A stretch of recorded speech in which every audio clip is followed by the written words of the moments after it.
impress. Make your progress. Whether make the millions or make you fall less. It really don't matter as long as your progress.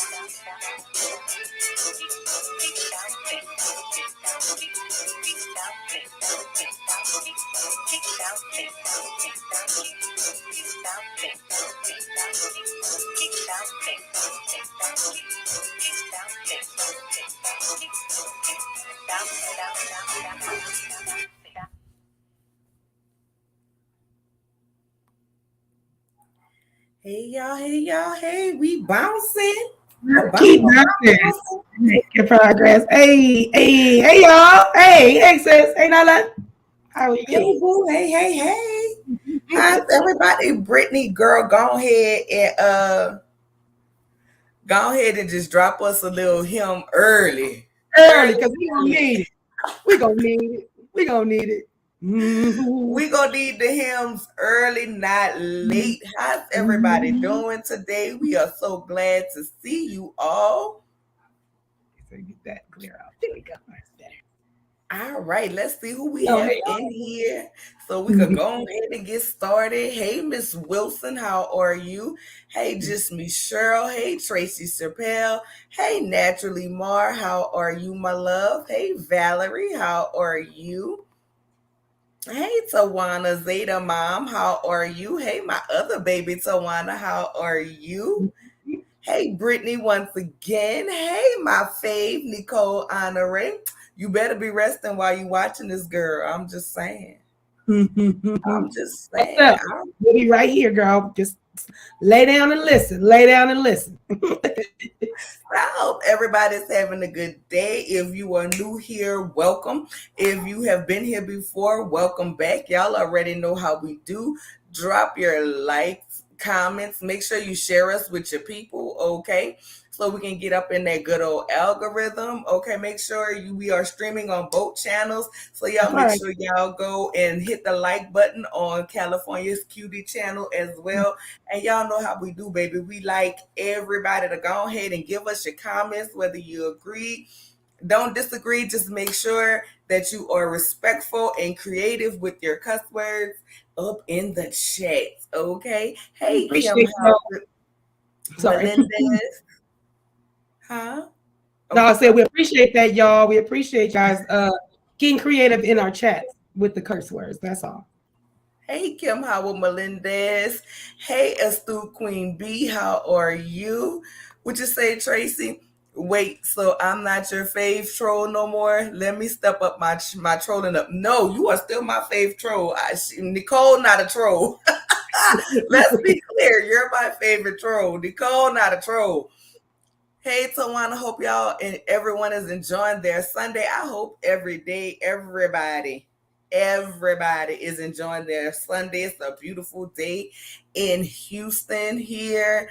Brittany says, today I decided to cry my last tears yesterday by Mary. That is for Mel. Girl, we going to get into it. Hey, my good feisty old wise one. How are you? That's our girl. Thank you for going like on our Good Sis California Cuties channel. Okay. Hey, Tracy Sapel, if there's one thing you're going to have, Tracy, is questions. But let me tell you guys, we are going to come back later on in this week. Today will be about the episode, as I stated. And then we'll do separate videos for call-ins for all of your questions. Because when we do the call-in this week, we will be discussing... Okay, we will be discussing the good old Carlos King raindrops. Hold up, I gotta do it. Let me put my rings on. Yeah, get your rings. I wish I had a ring. My baby shoe. Let me see. Can you see it? Raindrops. How are y'all, raindrops? My raindrops. How are you? My raindrops on Aaron's #1 show. Okay, on Aaron's #1 show. So we have to discuss all of that foolishness. Okay, yes, God. Okay, we have to discuss it all. Hey, too feisty. Come on. So we will be doing that later on this week, so you guys can have everything that you want to say about that. Tracy, have all your 50 million questions. Okay? Of all your questions, girl, because we're going to be here to answer them. Hey, ranting, my cousin, how are That's you? it. Cats. We love Kim you don't over be here. messing with me. Y'all know that's how he be. Raindrops, my raindrops. I hear my raindrops. I'm gonna stop making fun of that man. That's just so funny to me, girl. With the little shoe be hanging in the background, I be like, "Where is why? Why is the shoe here?" Hey, Terry T. Baby Davis, how are you, my love? I hope you are having a good Sunday as well. Mhm. All right, y'all. Now let's go ahead and get this thing started. Okay, good. I just finished hitting all my platforms. You know, I was running late, so just hit all the platforms. Just hit my chat. Y'all, don't forget to go hit my like button. Go put a comment over there. Y'all come on back over here because all the fun is over here. I ain't gonna front. The fun comments is The over fun here. is streaming on both for the We on channels. both sides, so y'all know. Just The fun is streaming on both. We don't y'all care go which hit the one like. you like. Just make sure you like both and make sure that you're commenting, okay? Because we like that interaction. You Hey, do. Shirley Franklin, my love, how are you doing today? So, baby, let's just go ahead and get into it. So, we picked up where we left off with the associates, but we friends now. Stormy and Mel. And Stormy is saying how she didn't know, she knew Mel take a break from everybody during casting, but she didn't know that that's what they are. And for her, communication is important in a friendship. And so she just feel like you should have let me call. You should have gave me a heads up. And Mel was like, well, why you just didn't DM me? You DM me all the time. So what was the issue this time with DMing me? And Stormy was like, I'm not DMing you. I'm not doing that. And they have that whole rigmarole round the bend. Okay. Right, And right. so how do you feel About about it. that? Go My, first. my thing is, I see where Mel is coming from when it comes down to her saying the DM comment. It'd be different if they never DM'd each other. You know what I'm saying? And that's not something they do. Then I can see where it would be like DM you, girl, bye. But I understand where Mel was kind of coming from. Stormy kind of was in her feelings as she should be, but you do like you basically said, I know you pull away from everybody at the end of the show, but I didn't know you was going to me. It's like, what made you special, girl? Y'all are beginning a friendship, so you definitely not going to be on front and center on in the beginning of my mind on changing my phone number. You're just not. You're really still my coworker. You still are just. We're beginning a friendship. You are not a priority in my life. No disrespect, Stormy. And I know, like Coco, and when you start off, we didn't know disrespect is disrespectful. It's not. It's no disrespect in that. I'm just saying, y'all had a discussion. Here's the other thing, though. They had a discussion. She said, Mel said they had a discussion before about how much they are not needy, the both of them, and that they don't look at it, that they need to be calling each other like that. So if y'all had a discussion already, Mel ain't thinking about that she hurting Stormy's feelings by not calling her, not giving her the number. She didn't know the girl texted her. And if you didn't get a response and you wanted to talk to Mel and it was something that needed to be said and she didn't respond, then why don't you hit her on the other platform? And like Will said, when she's like, you didn't get the doodle, we're sorry, this number. You didn't get that? Which means you didn't call. So I just feel like it's not a strong enough friendship yet for her to be so mad. That's where I'm at with it. You always the nice one. You leave me to be bad Nola. I'm just trying to figure out. And let me speak. Hey, everybody. Hey, Yvette, my boo. Cutie was speaking when you came in. I don't know if you saw my wave. Just me, Cheryl say that's all right. Okay. Astute Queen B said they ain't friends and Melody knows how to move. Hey Harold, how are you, my love? Happy Sunday, fun day. So I'm gonna go ahead and say this. I need to know where in Stormy's mind did she go from we were associates to we're friends and what you would expect from your friends. Me particularly, I do not It sounds like I'm looking off. expect the same thing from my associates that I do my friends. I don't handle my associates and my friends the same way. That's number one. So if you said we were just associates, then why is this a big deal? If y'all were friends, then y'all were friends. Me personally, if I'm friends with somebody and I shoot you a text message and you don't answer, all right, you might be busy. You know, things happen, life be life, and you might not feel like talking to nobody. But after a certain amount of time, I'm gonna call you if I see that you're off, especially if I know you're in the middle of being sued for full custody. I'm gonna hit your DM. I'm gonna come do a ride around by your house and make sure you're not depressed what's going on. That's just me personally. On top of that, let's go back to the next part of that conversation. Hey, Kimmy Nicole, how are you? Kimmy. My love. You know what you got? She also mentions, okay, is it about trust? The fact that you bringing up trust means to me you feel like you broke trust in some type of way. You may feel she feels you broke trust in some type of way, right? I don't know, exactly what's what, but you may feel that way. So if that is how you feel, and you express that, right? Cool, no problem. And then she brings up the recording or whatever, which I thought that Destiny was playing that from the Shade Room. Oh, I didn't know what she's talking about. A recorded conversation in Mel's house. So I'm sorry, maybe once it went off, and by the end of it last season, I was sick of it. I was over it. So my ears might have not have been to the ground. Like it should have been. Okay. That's the cashapp, baby. I am going to appreciate that. I was gonna say they are scrolling across the screen now, Terry. Terry, you're so sweet to remind us. So, and I'm sorry, this is the only banner I have with both of us on. I have to create sorry about that. So that is my view on that. Mel's like,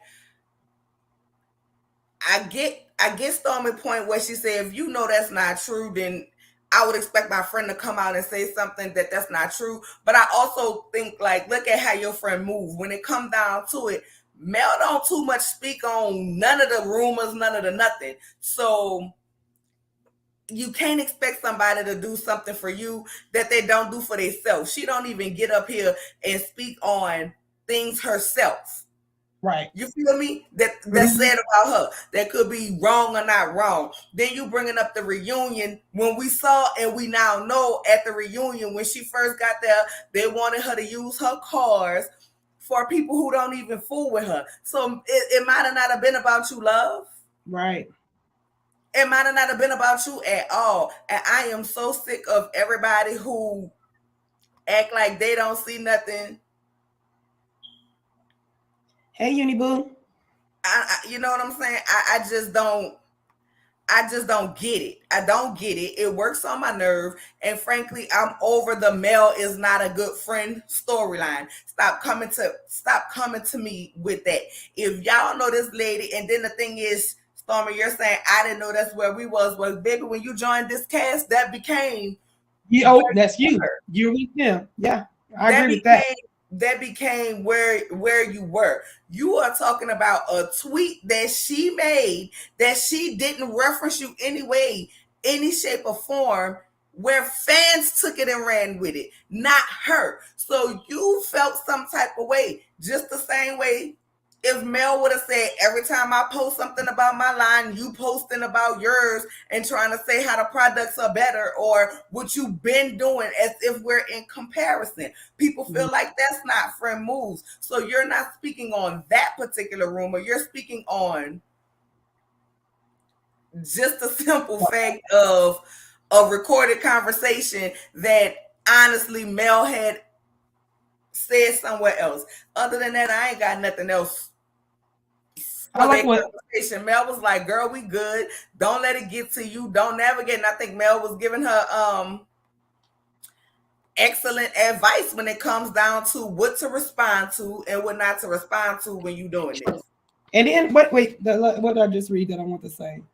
Oh, when Stormy said, Hey, April. Hey, Harold. I like that comment too. That's a good one.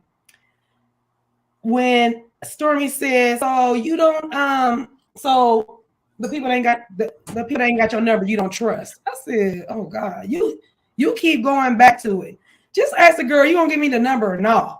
Like, am I getting the number? Because I feel like you trying to ask her, are we friends or not? Y'all build a friendship. So I'm trying to figure out, like, are you now cool on mail? Is that because that's the energy I felt from her in that moment. Even though they got up to go get some meat and everything, it still felt like I don't feel like it was resolved. I feel like Stormy still is looking at you with the side eye. That's how I feel. Hey to everybody who just came in the chat.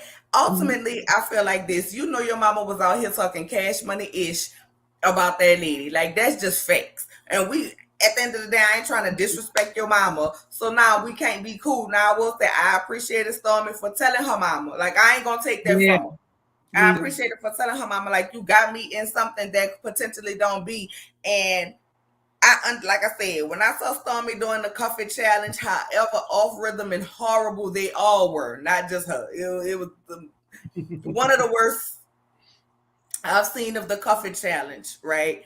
You have to know these are people who she don't trust. These are people who just called her a black soul. At the end of the day, I'm not mad with Stormy for getting to know them, because you can't just take with just male, right? That's going to be a problem. So you got to form a relationship with other people. That way you can be in more scenes. The more scenes you in, the bigger your check. Yeah. You know what I'm saying? But when you at Sheree's house with Martel and we're talking about a friendship, and you already know, and I get it, the husbands become friends, but girl, I would have to tell my husband, you could go down there if you want to, but I'm not. Like, I can't. And the way you said that you didn't know this man, which it comes off like, did you really not know him? Because listen, allegedly, I don't know if this is true or not. Allegedly, you was Slaw hairdresser. Then somehow Slaw had a friend or something that worked at your warehouse, or it was her friend was your husband's friend, and whatever, the person allegedly worked for Stormy, and Slaw will come and pick her up. Now, I don't know about y'all, but most black women, their hairdresser be their therapist. You sit up there, you run your mouth, and you talk. So it's giving, did you know that she was sleeping with this man? Or did you know that she was sleeping with a married man, period? And if you did know, did you know that was this lady's husband? Well, let's go back. Are you telling me Stormy was a stylist? Is that what you're saying? That's what they're saying, yeah. Really? Okay. I did not know that. Now that would put a whole new spin on it. That would put a whole new spin on things. That, like you said, that means that somebody you seen and heard something, even if it was rumored. There is no way. You're right. I'm a therapist. I already told you guys. I'm a stylist. I'm not saying that the men don't become friends, but what I am saying, I would expect my friend to a certain point. You can't hang with somebody who's actively mistreating me, actively hang in the streets with me, drag my name in the streets, actively taunts me, actively trying to control me, and actively trying to take my children away from me, and think we gonna be in the same place, or think you about to have my number and be in that close of proximity. Nah, that's gonna change for me. That's gonna change for me. Hi, says, Nola, can you do me a favor? Can you switch me and Princess? Is there a way you can configure me to the bottom and her at the top? Girl, nah, look. I'm just saying, if it does. If it don't worry about it. Only because I got two screens up. No. I can do that too. No, but go back to the way it was. I just want to see, because I got Princess at the bottom. Yeah, like that. Now I can have Princess you, and then I don't need to see myself. Just yeah. Okay, perfect. Thank you. I really don't have nothing to say about their conversation, because I was over it. Because to me, if somebody's actively telling you there's not an issue, and they're actively didn't say they thought it was you, who did this or recorded them than what it is. But I do feel like I want Mel to just come out and say, girl, look, at the end of the day, you said we was associates. I moved like we was associates, and that was it. I just feel like she gave her own answer anyway. Because you, like I said, you said, I know you said you move like this. I know you said you moved out of this. I just didn't know that included me. What? It includes everybody. That's all I got to say. Go ahead, princess. How you doing, lady? Oh man. Oh, we gonna shame the lazy tongue. Okay, how y'all doing, everybody? For me, I probably would have questioned it, but it seemed like that was a conversation that was gonna go around in a circle anyway. I think she felt that she was better than said people that are no longer on the show no more and don't have no job. And she just thought that the rules didn't apply to her. And I can see both sides. If I didn't do anything to you, at least that's what you said, I wouldn't expect for you to act that way towards me. And as one woman, I'm not finna chase up behind no other woman who don't want to talk to me. But I do think that I would have reached out, or I would have went around, you know what I'm saying, some type of way, but like, look, well, you ain't talking to me. Let me send you a Gucci bag or edible arrangement or something to your house. And because that's how she rolls, you know what I'm saying? But we Right. know you come to Mel's house unannounced. But I probably would have did a little bit extra and said, are you okay, sis? Just to make sure. But at the same time, sometimes I think Mel, she funny acting, and I get away from people that's funny acting. If you need your space, what's wrong? Say, hey sis, I know you've been reaching out. Look, I need some time to myself right now. What I don't understand what's wrong with that. You don't have to explain yourself to everybody. You don't have to explain yourself all the time. But if you not speaking to me, or whomever, like, I'm just on vacation right now. That's I mean, all. Get back with you. I get that point if that's not already known, or if that was unknown to you. You already know that. Is it? Because she said I didn't know it applied to me. I think she just But you know, thought that It that was was everybody. but it applies. It applies to everybody. At the end of the day, Nobody.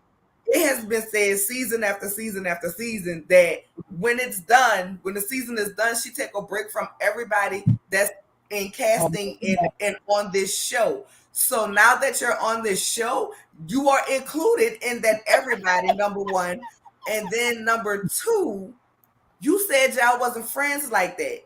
Y'all were associates. And let's not act like she didn't slick shade the hell out of Mel at that reunion when she was asked what was about her feelings when it came to Mel and not being a good friend. And when she could have just cut it off as, listen, that's their experience. That's not my experience with Mel. So I don't have nothing to do with it. That part of the statement was cool. But once you opened up your mouth and you said, but real women get over it, you will slick slide throwing shade. Okay, what? Okay, in Stormy's defense, in Stormy's defense, I don't know because I don't know how he take when it was. Stormy said something like they were there for 10 hours. They were next door to each other. They didn't talk. So if we are becoming friends and we're in the same area, if I was next door to you, if I was down the street or in the same hotel, I don't know what rooms they're talking about. I don't know. What I'm saying is, if we are building a friendship, I'm not gonna. I might feel a way if I didn't talk to you before this reunion and your mom was talking mess about me. So Mel in her right probably was in her feelings a little bit and was probably didn't go look out for Stormy. Didn't go, Stormy, I ain't touch Stormy. Woo. She didn't do that. And I think Stormy was kind of felt it. And that's why she went off on stage. Not for sure, but could be. Okay, so if we are to believe what Mel said, shout out to the OLFP, because whenever I quote something that somebody used from their interview, I'm gonna give them their shout out. She said she didn't know until that scene that they were taping and her and Stormy have that conversation. That's what Stormy mom was saying. She said when she rolled up, production said that to her, right? Oh, so she didn't know. Okay. So she didn't know that. So we can't say that's why Mel, if we are to believe what she said, right? Mm-hmm. So we can't say that. But we do know there was a blow up of Martel acting foolish. We do know that they pissed her off wanting to use her cause that she paid for. So if I'm already in a pissed off state and I got to go sit out here for 10 hours where I know I'm about to be dragged for, you know what I'm saying? Everybody is about to be coming at me. I'm not going to look for nobody because I got to get my head space in the right space. I'm just not, I'm the type of person, friendship goes both ways. But I also, when I look at my friends and what they have going on, like if we all had a show, right? And first of all, everybody wouldn't be against you if we was on the show. Right. But if we was all on a show and everybody was against you, and I know you got to come up here and sit here and face that shit, if you don't come looking for me, I'm not taking it personal. I'm thinking that you are getting yourself together for what you about to face. Like, and I don't understand why you are actively building relationships with everybody else, right? You said you hadn't talked to nobody since filming. Nobody reached out to you until it was time for filming. So why are we just mad at one Melody, Sheree, Nate Holtz? And hello to everybody that came in the chat. I'm sorry, y'all. Hey y'all. We see y'all. Into this conversation. And thank you, Terry, for the cash app. I appreciate you, love. So sweet. I mean, that's true. And I want to say that for me, coming into it, like last season, the reunion, I said some things. I felt a way, because again, I do think that a lot of times the Milk is funny acting. But when she gave the back end of it on an interview, I guess her YouTube press tour or whatever, she gave the back end of like everything that she was dealing with, that all the way down to they being mad about not having cars, to come to the reunion and having to pay for their own stuff, and she had her own stuff. Like, it did give me a different vernacular of what she was going through that day. Okay. And I had a little bit more empathy for her, and a lot of that stuff is contrived, and I hate that Carlos and all those people, they do things to make the arguing worse and more uncomfortable than what it already is. Just in general, that woman has lost her family pretty much, her regular life. She's mourning still. Like, it's this serious. Yeah. It's not a good feeling. And it takes years. Trust me. When me and my older kids father broke up, it took a long time. And it just takes a long time. I know they're gonna get there, but it takes a long time. I agree with you. So now the next part, we move on. We see Kimmy and who was Tisha and a new Tisha cousin. I don't even remember her name. Courtney. We see them talking, and then Kiki comes up, and she purposely don't speak to Tisha. She hugged Kimmy. She hugged Kimmy, and she hugs her cousin or whatever, and she moves around out the scene, and we see Tisha rolls her eyes. And I ain't even gonna. I'm gonna wait to get on them when we get on the scene with them. Okay.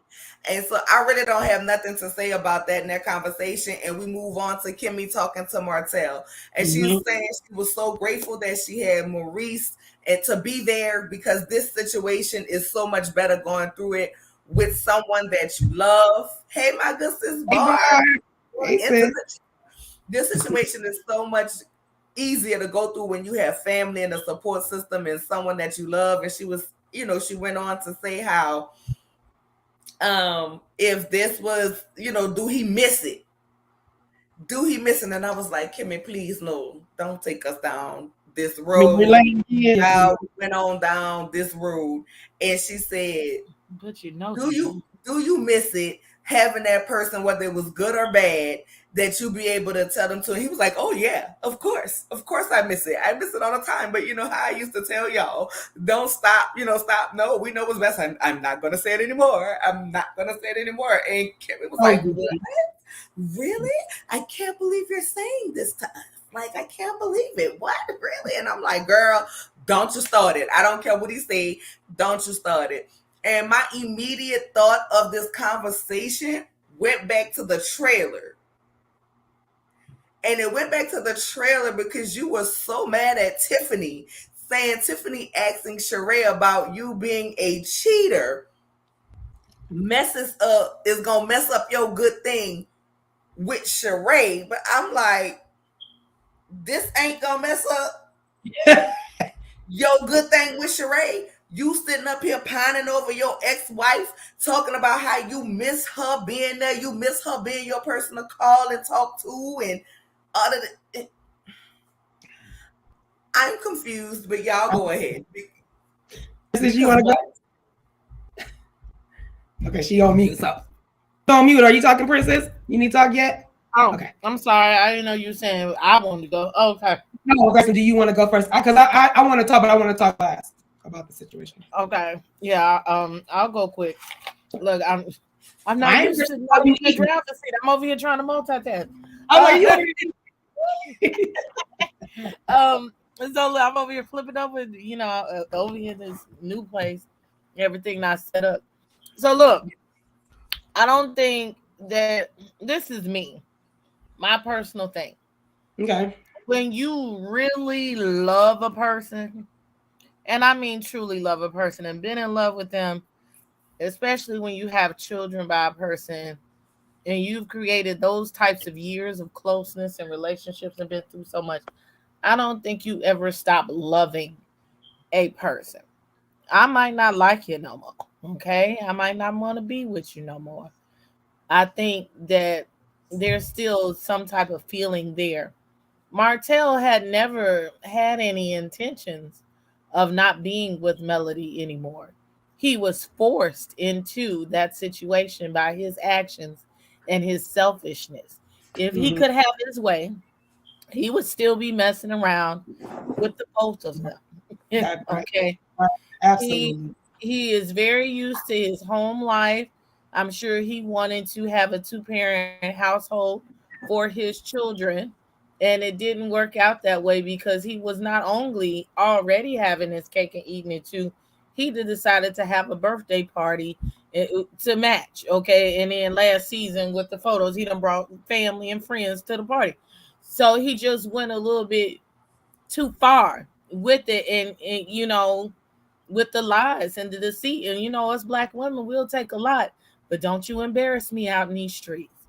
So for him, I think he thought maybe I'll wait it out or I'll be on good behavior and then she'll take me back. I think that at some point he still subliminally thinks that he can still find his way back eventually. So Kimmy, I like you for wanting them to be honest, but I think you just should have left that alone, sis. Let him go on. Please burst his bubble and let him come back to reality because he lives in an alternate reality of thinking that he's supposed to do what he want to do and be charismatic, as Ariane said, and eat his way back into the household. No, God. I have a couple of different feelings on it. I understand where Kimmy is coming from. With the breakup, from day one, starting with Princess doing Huntsville reviews, she may remember. I've always been at a place, even because it was fresh then, it was just breaking it up. Everything was so bad. It was like everybody was, couldn't stand Martel, and she should never talk to him. And it's like, we have to be real mindful that they have children, right? So if it was just the two of them and there was no kids involved, don't talk to that brother. Don't give him the time of day. But because they have to talk because they have children, and you're going to have to talk a lot because you got 4 of them. You got 4 different graduations. I mean, we talking about elementary, junior high school, and college. I mean, high school and college. We're talking about you don't get rid of the guy. Like, he definitely is going to be in your life for the rest of your life because you guys are going to share grandbabies. Where I'm at with my ex, I'm sharing 2 grandbabies with him. So it don't stop. Do I still love I'm not in love with. Do I love my kid's father? Yeah, I do. I don't care that nothing happens to him, that he's in good spirits. I always wish the best for him. So for me, when Kimmy's talking to Martel, I looked at it like this. She had been seeing him talk so much smack. They've been bumping heads and going at it so much that it was refreshing to her to have him finally say, you know what, I kind of messed up. I do want my family back.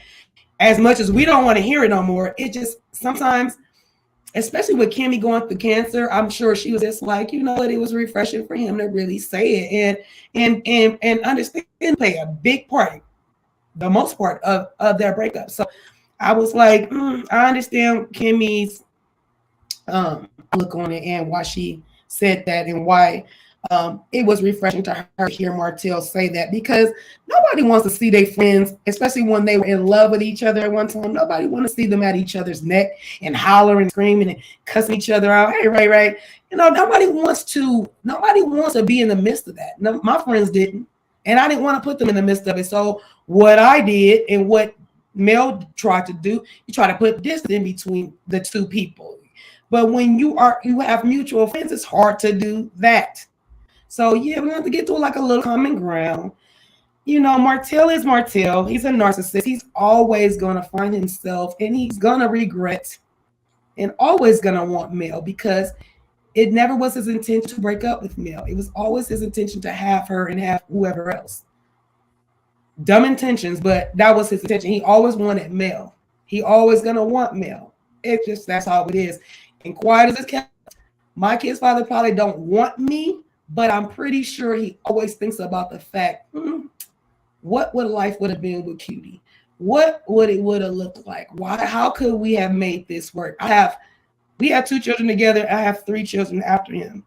He has 3 children after me as well. But he had all girls. I had 2 boys and a girl. So I always know he's probably like, what if, could have, would have, what could happen? So I look at that like that. I didn't like Martel's always gonna want her. And I'm with Kimmy. Like, stop talking about her.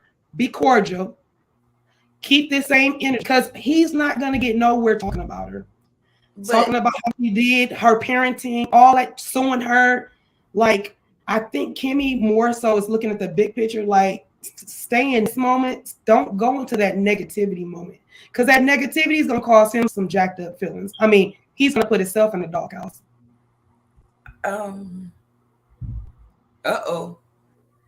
Hey, Remain Teachable, how are you? You have froze. So I want to answer this question and then I have a rebuttal and we're going to move on to the next scene if Princess doesn't have a rebuttal as well. Because y'all know we like some good rebuttals.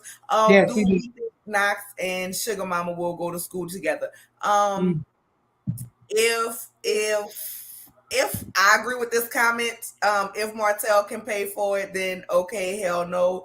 But also we now know that Mel is now going for full custody. So if Mel goes for full custody and she is awarded full custody, I don't think so, because we know Mel don't want to be in Huntsville anymore. So I think if Mel gets the full custody, it will ultimately may end up with her culminating to leave. That maybe when she exits Love and Marriage Huntsville and move on to Atlanta, because we know she don't want to be in Huntsville.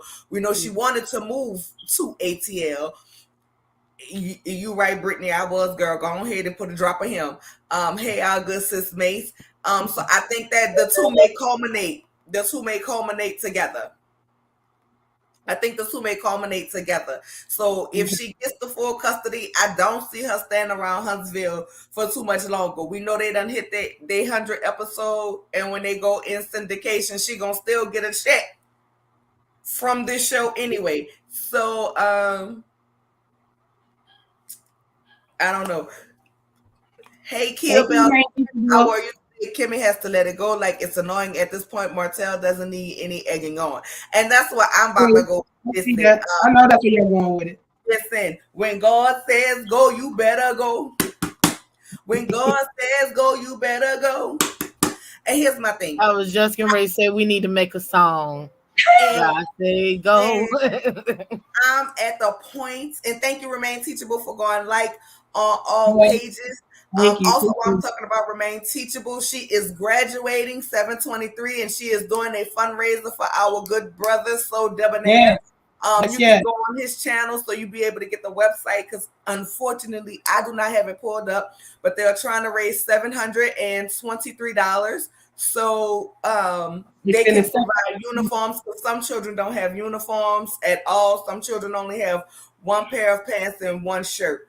So we are trying to reach that goal of the $723 so we can get those uniforms provided. And of course, if we get over that mark, we can provide even more children with uniforms.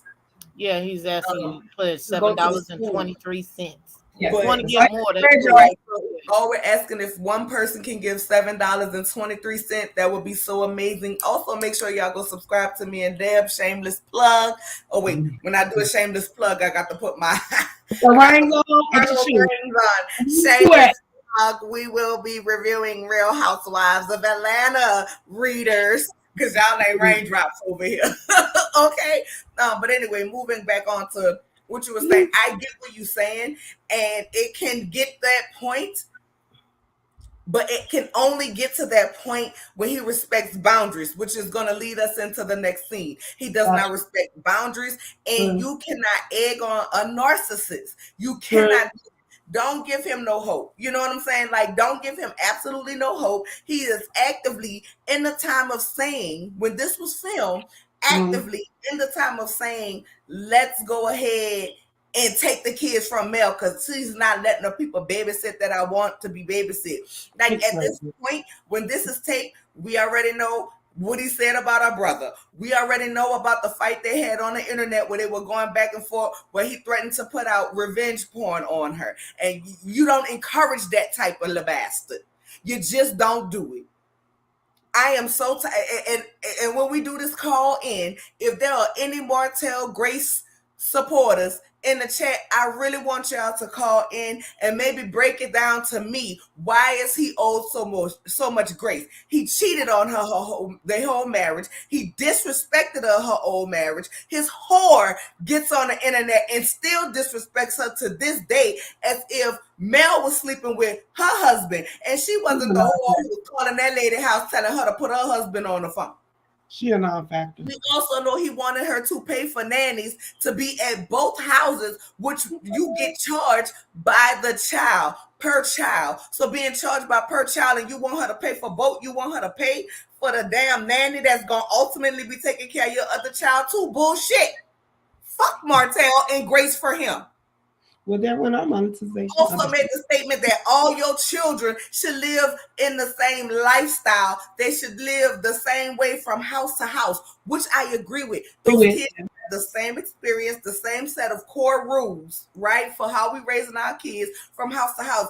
That should be the same. But what you're not going to do is make me pay. If we have 50-50 custody, baby, you pay and play at your house, and I'm going to pay and play at mine. I'm not paying them at my house and your house, and my money gonna go towards supporting the child that you fucked around and had on me. Fuck around and find out is what it would be.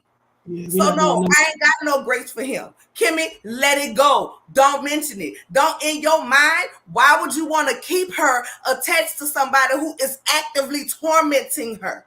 I told you why. Kimmy is on, she got cancer. Her brain is not thinking like all that. Also, she's on some, look, I'm on rebirth. I'm on some new stuff. Everybody makes mistakes. I'm not no Martel. I'm not taking up from Martel. I'm just giving you the other side. Why Kimmy probably did it. Kimmy is in another space. So don't come for Kimmy, because Kimmy's on some positive. That's just her being Kimmy. But understand, go ahead and tell her again. Scream it to the heavens. Kimmy, don't do that, because he don't need it. He doesn't.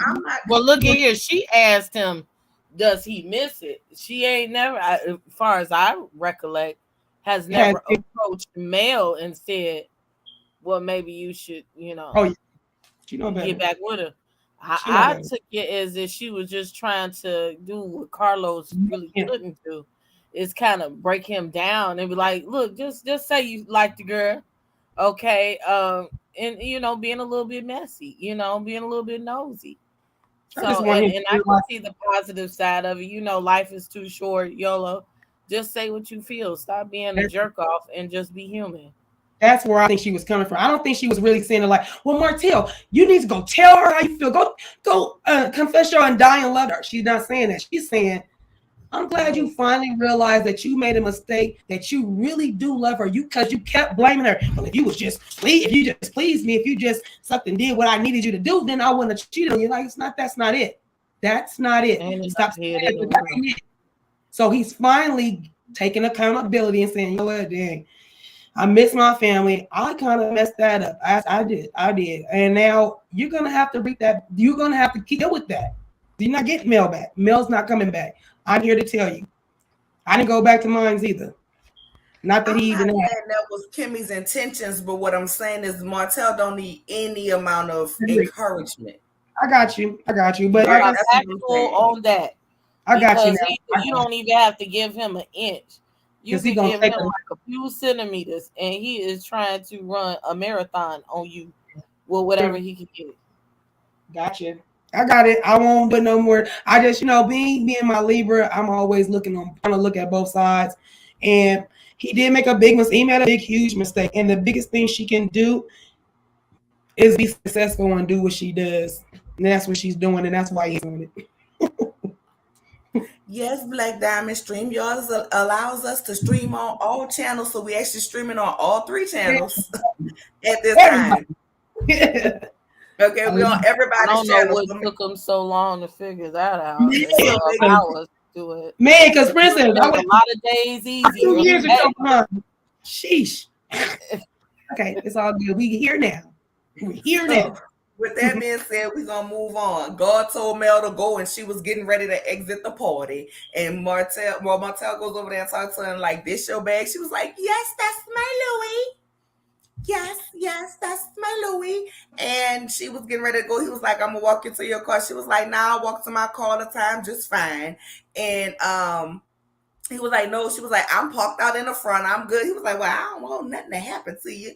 And I seen you parked across the street. Now, when she went to her car, that didn't look like across the street. It looked like in the parking lot at the front. And then she walked over there by Tiffy Lou and Lou. Okay, big boy Lou. Okay. With her Versace. And she's telling them bye. She's telling Tiffany, if you need anything, call me or whatever. And they were kind of pumping her up, like, let him walk to the car. No, she was like, I wish for once my boundaries be respected. And I'm like, this is what I was getting at in the last one. Like, sir, you crossed the line. You crossed the line, and he's still crossing the line. You're still crossing the line in the simple fact of whatever you want to do with Mel at that moment. If it's fuck Mel at that moment, then Mel's supposed to just say, Martel say fuck me, so it's fuck me. You know what I'm saying? If you want to be father of the year and, oh, that's my whole child mama, that was your whole child mama when you got up on the internet and tried to act like that man who was stealing out of Walmart was her man, to shame her. Mm-hmm. To shame her. That was still your child mother then. That was still your child whole mother while you was in the middle of COVID after she just had a baby, sticking your beef stick on somebody else's buffet. Getting a Gawk 3000. She was still your child's mother then. So I have to expect your respect and just go with it when you want me to. And when you want me to disrespect that, I have to take that. And I am so tired of people feeling like because he puts on a good face in front of everybody for the cameras, that she just have to accept it. I am sick and tired of it. I am sick and tired of it like no God. Not today, not tomorrow, not nothing. Not today, not tomorrow, not nothing. You don't get to disrespect me. You don't get to actively try to down me as a woman and as a mother when you know damn well I love my children and I'm out here making it happen because you damn sure ain't making it happen when you couldn't even spell alcohol right on your wine bottle, when you copied a whole label and couldn't even get it right. Where is the calendar? Where is the calendar when we seen Destiny had to bring the baby Earl down there? Where's the calendar? What can we buy? The Earl or the oil? It was the oil or the Earl? The baby Earl. You know she bought that baby Earl down there. Girl, What was okay. it? What is it? You can't actively get nothing the hell together. You can't even do your own family photo, your own family replay without doing the replay on what the hell she did. You're right. All you did was added your He extra went to that. child. Ain't nothing He wrong. went And I'm not saying Knox supposed to be treated no kind of way. Because the fact of the matter is, people might not like how Knox got here, but he's here. And Martel owes everything to that child to be a good father to him, the same way he's a good father to his other kids. Because he would be even more of a trash human being if he didn't take care of his child. But that's the only difference you made, was added an extra baby to that damn photo. Boy, go to hell. No. Stop making her feel like she have to accept his foolishness. And all y'all know that man trying to take that woman's children. And yes, Harold, I think Big Lou is sexy to me. Yes, he is. We all know I'm here for the big boy push. Yeah. Y'all go ahead with y'all thoughts, because I ain't got nothing else to say. That's just I wouldn't be pushing up on him though.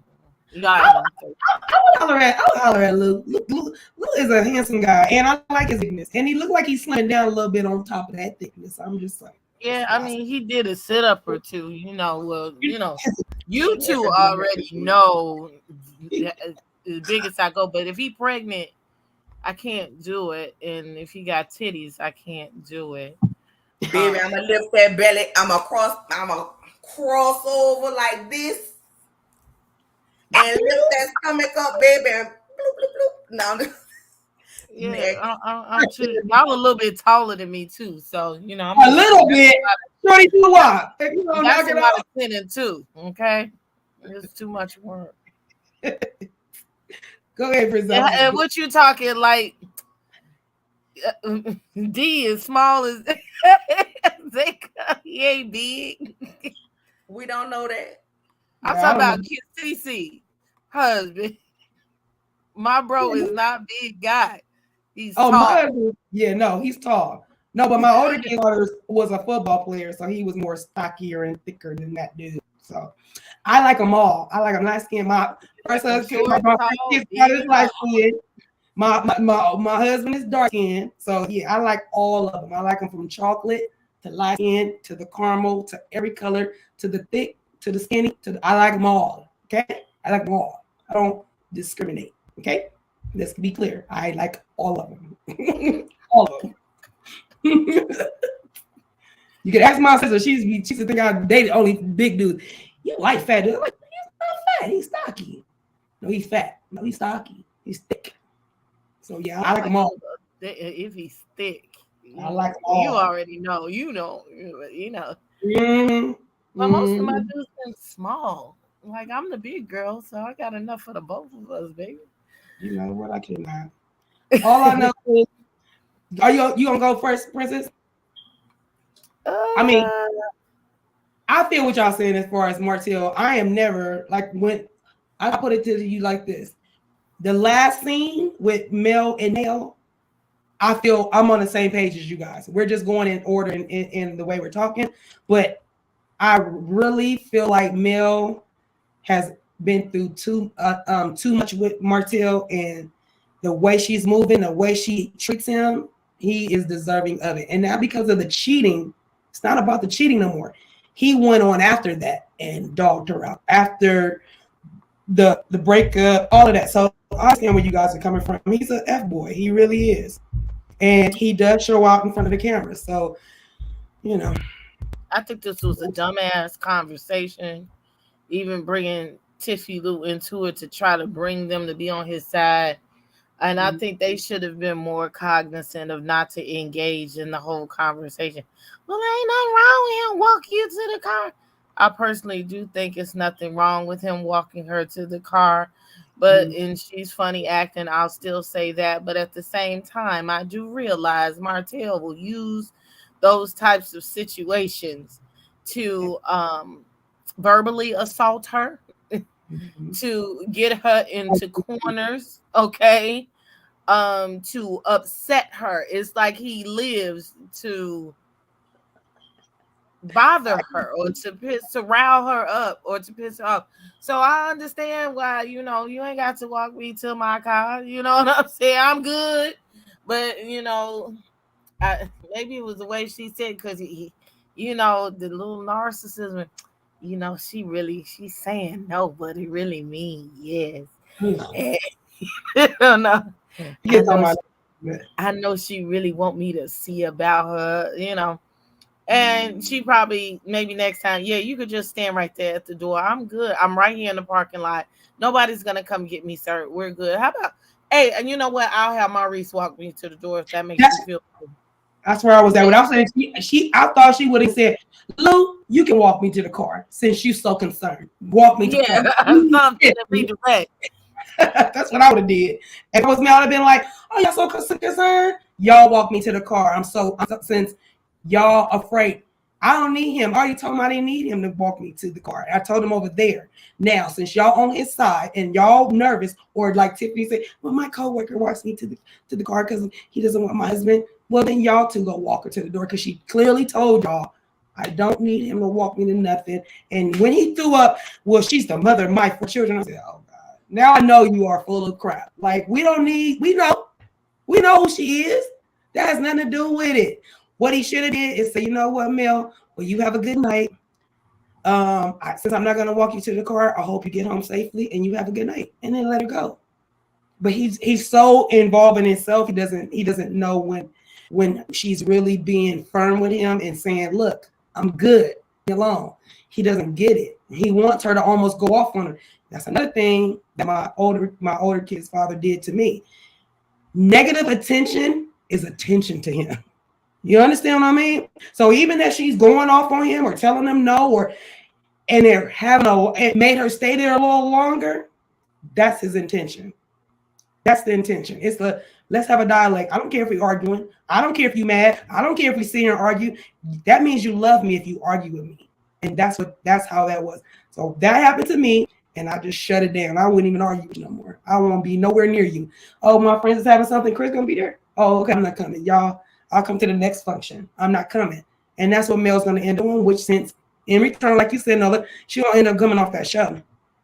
Because he's gonna keep bothering her. He's just going to, because he wants her. Well, will there be a show without Mel? Um, there will be if Tisha and so want to be the couple. So they're gonna have to step up and tell the truth about what's going on with them. I'm like, do you even see it for them? That's like, a good one. They are not even that interesting in that in that respect to carry this show. Yeah. I think listen, no, do I feel like they're that interesting? No, I don't. But I feel like if we got the truth, it could not the BS that they're trying to push, it could be, right? They could have the potential to be. But we know we're not getting the real, because we already see that she's gonna be trying to blame Kiki for her trying to destroy her marriage again. Oh my God. We done moved from Mel trying to destroy the marriage to Kiki trying to destroy the marriage. But let's go ahead and move on to the next scene with Chris Fletcher and his wife Mel. Okay, so with that being said, Chris and his wife, they're supposed to be on a date night, and he's like, well, I invited Martel. Speaking of Mr. Hope, he's here. And then Chris is like, Martel's like, hey, I didn't even know you were going to be here. Sorry to ruin your date night. But Chris didn't even tell me he was here. Chris was like, you're just going to blame it on me. And I'm like, no, we're going to blame it on production, because Martel needed to film with somebody. So let's go ahead and get with this scene. They sitting down eating. They asking him about Sheree. He's like, well, I'm enjoying her company. I'm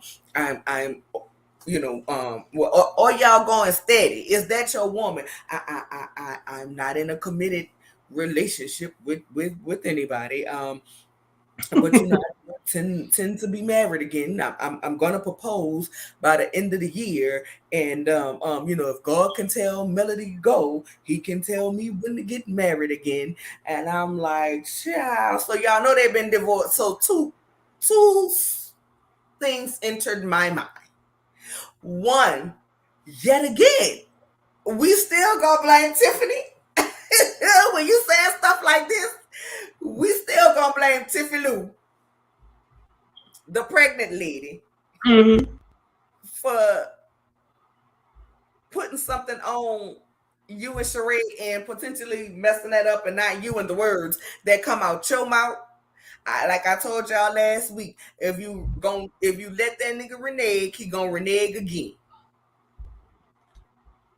Okay, it's gonna happen. That's number one. And then number two, I thought about y'all remember when Martel said, even if we get a divorce, we'll get back together. I give it 3 years. So this is that they've been divorced. So I'm thinking, are you thinking you about to repropose to Mel at the end of this year? Because he did say that. So if you and Sheree are steady, and you say you not with the slaw no more, and y'all just co-parenting, is there another woman wading in the water? Or you think you about to get back with Mel? I don't know. He did not say that. He did not say that.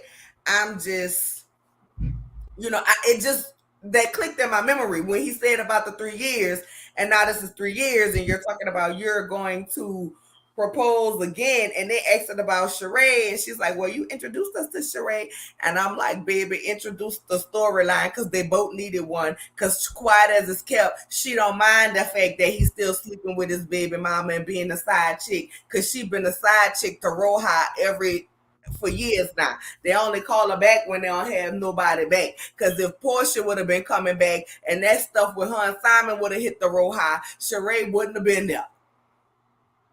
Hey, put up Tasha's comment. You kind of mean. Put Tasha's comment up. She coming for the jugular today. Jugular. You can see my face, child. And you right. And you right. And you right, Tasha. And I believe. And Hero too.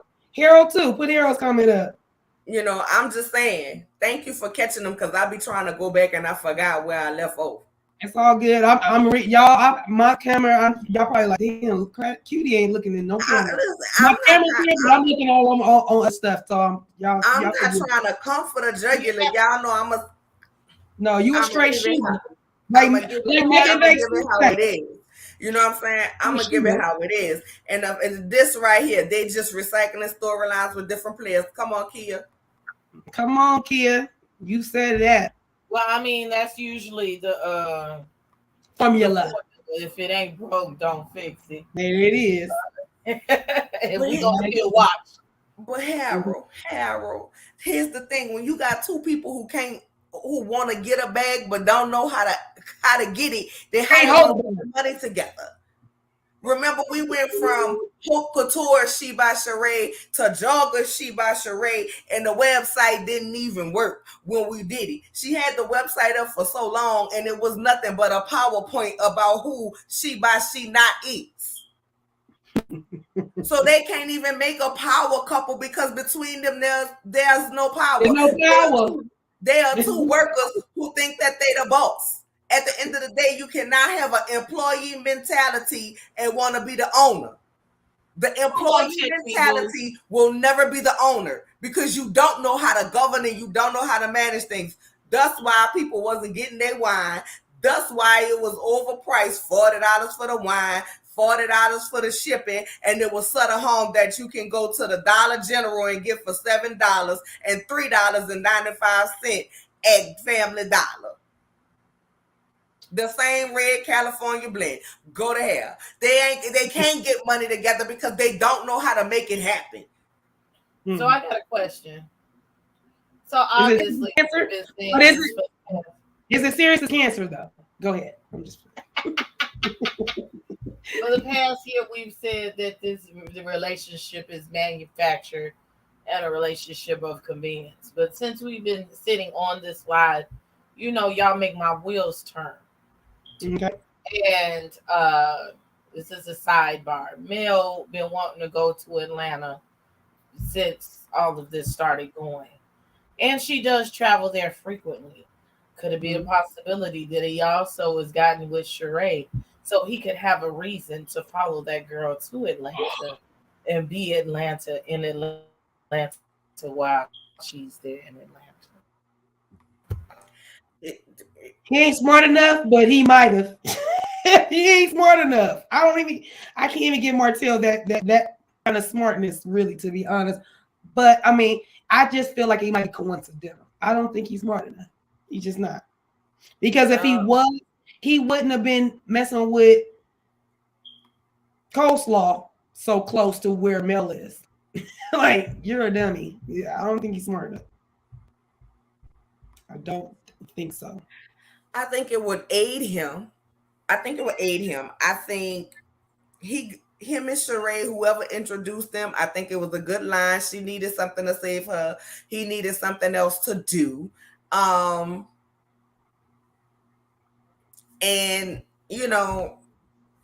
child, maybe, you know what I'm saying? Maybe he feels like Sheree is a step up, but ain't her mama house allegedly in her mama name? Who?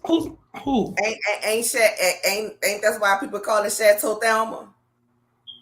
I don't know. I was trying to give you Chateau Thelma. There's with Kenya Moore. Hair Care says that's what's going on there. Let's go look up some paperwork to find the real estate insider. He'll tell us for sure. So I don't know, but that could be. But then after we see, y'all go ahead and talk about. I'm sorry, I was about to move on to the next scene. So what y'all think about that scene with Chris and his wife and the 20 babysitters? Everything is 20. That is a lot. Martel got 20 everything but 20 on 2. He ain't got 1 on nothing. All I know is I like Neil. I like Neil. I really like Neil. I find it funny that he really I feel like he plays in their face. He tries to be straight. He was eating. I don't know. Martel I just don't trust Martel. Like, I don't trust nothing he says. I don't trust nothing he says when he's talking to his friends. I'm with you, Nola. I feel like he says a lot of things that he's going to. Like, what's the conversation with him and Sheree right now? Like, are they still talking? Because while these lives are going on, and not lives, but when these episodes come up, are you looking at it like, oh, so this is what she was doing on TV? This is how you was doing me? Or this is how you felt like? So I would love to be a fly on the wall in their relationship right now, as this is playing back, while y'all was so infatuated with each other in our faces and taking pictures and popping up everywhere, TMZ catching y'all. Like, how all that gonna happen? How all that gonna happen? And you still have these feelings for your kid's mother. Martel needs to go talk to somebody. And I'm not talking about Chris and Nell. He really, and it don't have to be Dr. Francis. He really needs to talk to somebody. Do not let Marlene tell you you don't. You do. You need to get your thoughts cleared. You need to really focus in on what Martel needs to be doing for Martel, so he can be a strong enough father. Never mind being a husband and proposing to somebody at the end of the year. Lord have mercy. When he said that, I'm like, what are you talking about? What are you talking about, Martel? What do you mean you about to propose at the end of the year? Shut up. That doesn't even make sense what you're saying. Don't do that. Nobody's going to take you serious. Hey, Miss Bernice, I just, like I said, I like Neil. Martel is playing in everybody's face still. He don't know what he wants, and that's why he needs to go talk to somebody. I think they bring him on there just to be messy. Every time Chris comes on there, it's a messy moment, okay? They bring them on there, and Martel loves to mess with them, and they know that they're going to sit down there and talk that stuff and say something highly inappropriate.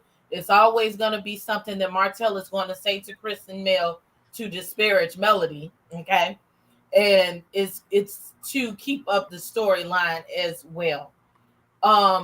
Okay, when he broke down some of the babysitters, I kind of understood at one point. I'm like, well, yeah, okay, you don't want the kids all over this place, that place, but it's better they stay with me. You're not going to keep the kids. Your mama got the kids. It's still the same difference. If the kids are with the the brother, which I just think he got something really a problem, well, personal problem with her brother, and he's jealous of him for whatever reason. Mm-hmm. It's family. She's telling you, okay, is this person, that person, my mama, whatever. Sometimes it takes a village to raise a kid.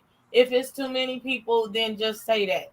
Or certain people that you don't like, say that. Is it for the world to have to discuss, or for us to judge what's going on with your kids? No. Why don't you work with the girl? Maybe because she has also said she was trying to be kind to him.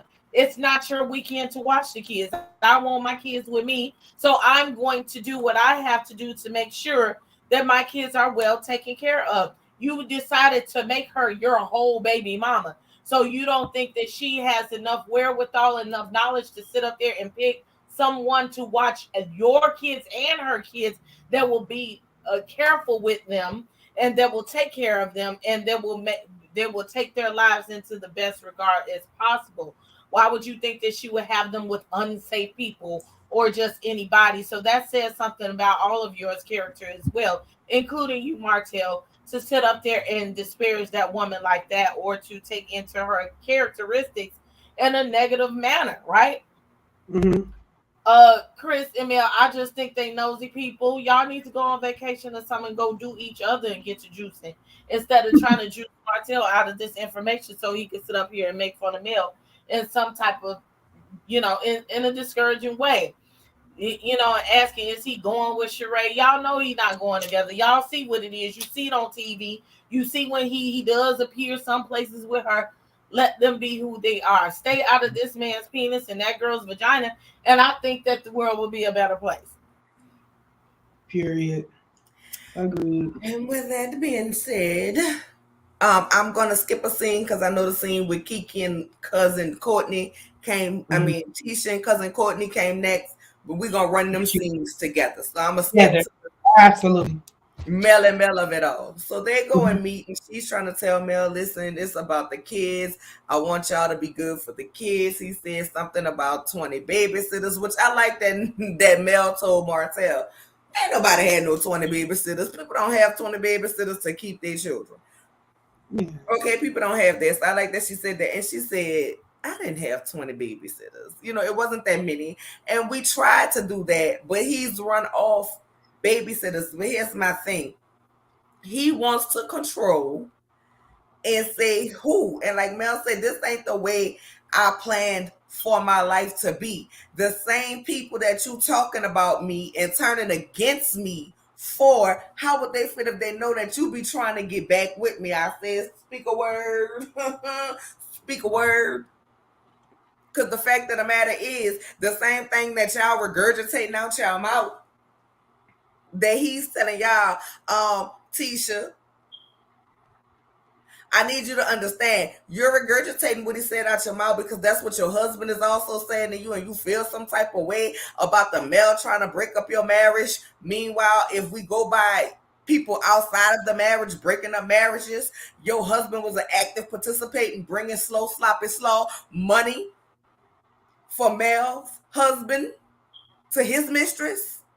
So your husband also facilitated in that marriage in the same way you hold her accountable for the stuff that come out of Martel's mouth, because those two were one. Well, since those two were one and his actions reflect on her, y'all two are one and his actions reflect on you. So you was actively participating according to your logic. Now, do you believe that? No. Them men was doing what them, people was doing. And that's just period. That's what happened. If my girl cheating, I tell her she wrong if she wrong, but I ain't about to sit up in here and go, run to her spouse and be like, girl, you wrong. But now if it come out, child, then it come out, that's on you. You deal with it. But y'all are actively saying the same things that y'all want him to say. But the fact of the matter is your husband only saying that because him and Martel are DDGs. They DDNs. I'm sorry, not DDG. They DDNs. Do dirt niggas. They do dirt together. So he don't want Martel to spill on him, because we know that Martel will do it. and you repeating it because y'all want to stay on his good side because you don't want him to spill what he know about your husband, i.e., like he spilled on the reunion that he sent you receipts about your husband buying another woman a Mercedes. You trying to keep your stuff hush hush. Meanwhile, you believe in the woman who told you, oh, I was going to say I cheated on your husband, cheated with your husband, but they ain't pay me enough. So I didn't say it, but I'm coming to tell you about it. That makes absolutely whatever. But these are the people that y'all turning against. But at the same time, if he'll do this to the mother of his children, baby, he will exactly do it to y'all. And when Mad Day come and you no longer play ball game like y'all be throwing y'all little slick shade, the same thing he's doing to Mel, he's going to do to y'all because he's in a downward spiral. And I am so sick of everybody coddling him from his mom on down. The time the coddle and swaddle was when he was a goddamn baby. He a grown-ass man. Sir, you did this. All roads lead back to you. You did what you did, and then you made the co-parenting experience a horrible one. So therefore, you don't get the control. At the end of the day, we were in a peaceful place, then y'all can say, hey, I'm going out of town, so I need you to keep the kids. Can we off switch? Whatever. It can't happen because you made it impossible for it to happen. Mm-hmm. You made it absolutely impossible for it to happen. So it's not happening. Because the minute she begins to try to even rely on you for you to accommodate her in that way, y'all back at court. Y'all back at court saying she don't have time for the kids, which you already tried to say. So if you're already trying to paint me as a bad mother, why in good God would I depend on you for a babysitter? The same way when it's your time, you go find your babysitter. The same way when it's my time, I go find mine. I don't have to tell you what's going on in my household because when we were in the household, you had your dick outside the household. So once you put your dick outside the household, you stepped outside the household, and that's where you stayed. That's where you stay at. Mm-hmm. So you run your household, and I'm going to run mine accordingly. And that's it. That's all. Here's the other thing about that Nola, too, is when he was like, excuse me, when he says, she be going to town, and, I'll be at home, I just feel like the kids should be with me. That sounds good. It sounds really good, right? And we can all be like, oh, yeah, she should call Martel. I didn't have babysitters with my older kid's father. My mom. I paid babysitters. I didn't pay anybody to watch my kids because I had family. But when it came to if I wanted to go out and I needed my kid's father to watch said kids, he said, I got plans. And that's what would happen. See, it sounds good in Martel's head to say, oh, yeah, I'll watch my kids. She never calls me. I can watch my kids. You're going to run the streets, and you're going to want to do what you want to do when you want to. And the moment she puts that trust in you and say, you know what, I'm not going to even use no babysitters. I'm just going to call Martel. You're going to be that first person to be like, hey, Mel, I can't do it today. I got something to do. You know what I mean? So it's almost like a catch-22. Someone's like, it sounds good that you want to watch your kids, but God done going well. You're not going. It's gonna be a time where y'all both doing something. Y'all both can't watch them. So yeah, she's got in place the handful or however many she needs. Whoever she has, I believe she trusts these people. I don't think she's just bringing out. Oh, you know what? Let me go find that. Let's go nanny.com or something. I don't see her doing that. Mel is a very good mom. Even attested to it wasn't just like anybody. It was just the fact that he said it was 20 people. This weekend it was her auntie. Next weekend it was her cousin. Then it was her mama. And then it was her brother. These are safe spaces. What do you mean? There you go. What are you talking about? I don't understand that. I can't be so stupid in that moment. Like you are saying to Nell, like, oh yeah, I just wish you would bring even Nell. I love Nell for saying, I don't believe she had 20. Martel, 20? Nah. Martel was like, no, it was 20. She like, did you meet all 20? Oh, no. Yeah, because there is not 20 to be had. Like, are you stupid? I just can't stand people that embellish a group. Now, if it's handful and like you just said, a princess, those people that you just named, he should have a problem. And where's your village? Do Miss Marlene watch your child? Does Miss Marlene ask to keep the kids? Because I know my mom was a stay-at-home grandmother, and I could drop the kids off whenever I needed to. I don't see Miss Marlene saying, y'all know what, to alleviate it, I'm going to take the kids. I'll watch them whenever y'all I don't see it.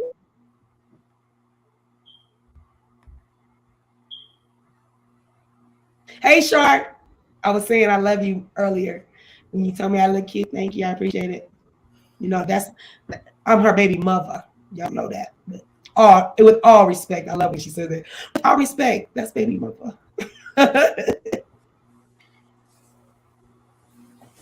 If she leaving town, I want to know why.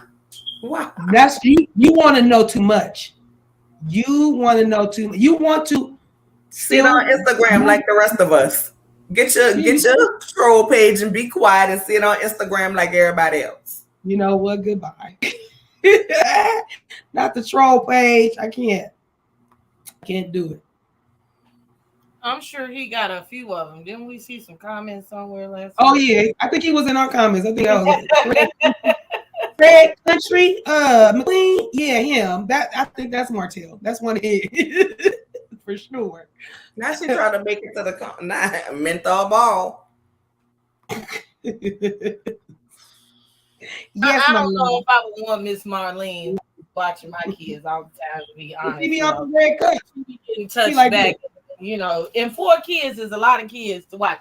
So and then, Martel is really blessed, because I know if you get to asking me, can I watch 4 kids? I might be like, God bless you. Give me 1, go find the other 2, you know, something like that. I don't know. Yeah, it ain't for everybody, but I just feel like, and if that's it, here's the other thing: is Martel bringing anybody to the fold? Like, are you screening any babysitters? Are you screening anybody that can watch your children? Are you leaving it all to Mel and then talk about her too?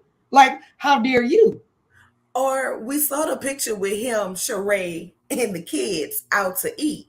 Did you call Mel, since you're not actively in a relationship with this woman, and say, hey, I want to introduce the kids to Sheree? They went out and ate? Yeah, you don't remember when that picture was circulating on the internet with them out eating? I didn't see it. In the restaurant, and it was him, the kids, and Sheree. Oh yeah, and they asked him about introducing the kids to Sheree. And I do not think he cleared it with Mel before he did that. And he said, well, I feel like Sheree is a great mom and she's a great person. And you know, and has Sheree and Mel been here's my thing. Don't you dare introduce nobody to my child unless I've met that said person. Like, have you introduced Sheree to Mel? No. So you want me to have you have my children around somebody you met? Because Mel said she has no issues with Sheree. None whatsoever. She's a beautiful lady and all that. She said that, right? So why have we not introduced the 2 ladies so that she can feel comfortable? I met Sheree. We're good. And then you go introduce your children. Yes, it's the backwardsness of it all. The backwards, as I said, hey, shit, Don, hey. It's crazy to me. Like, go introduce, I don't care. It's saying a lot. You not introducing Mel to Sheree means that you are not into Sheree like that. Period. It's all for show. Period.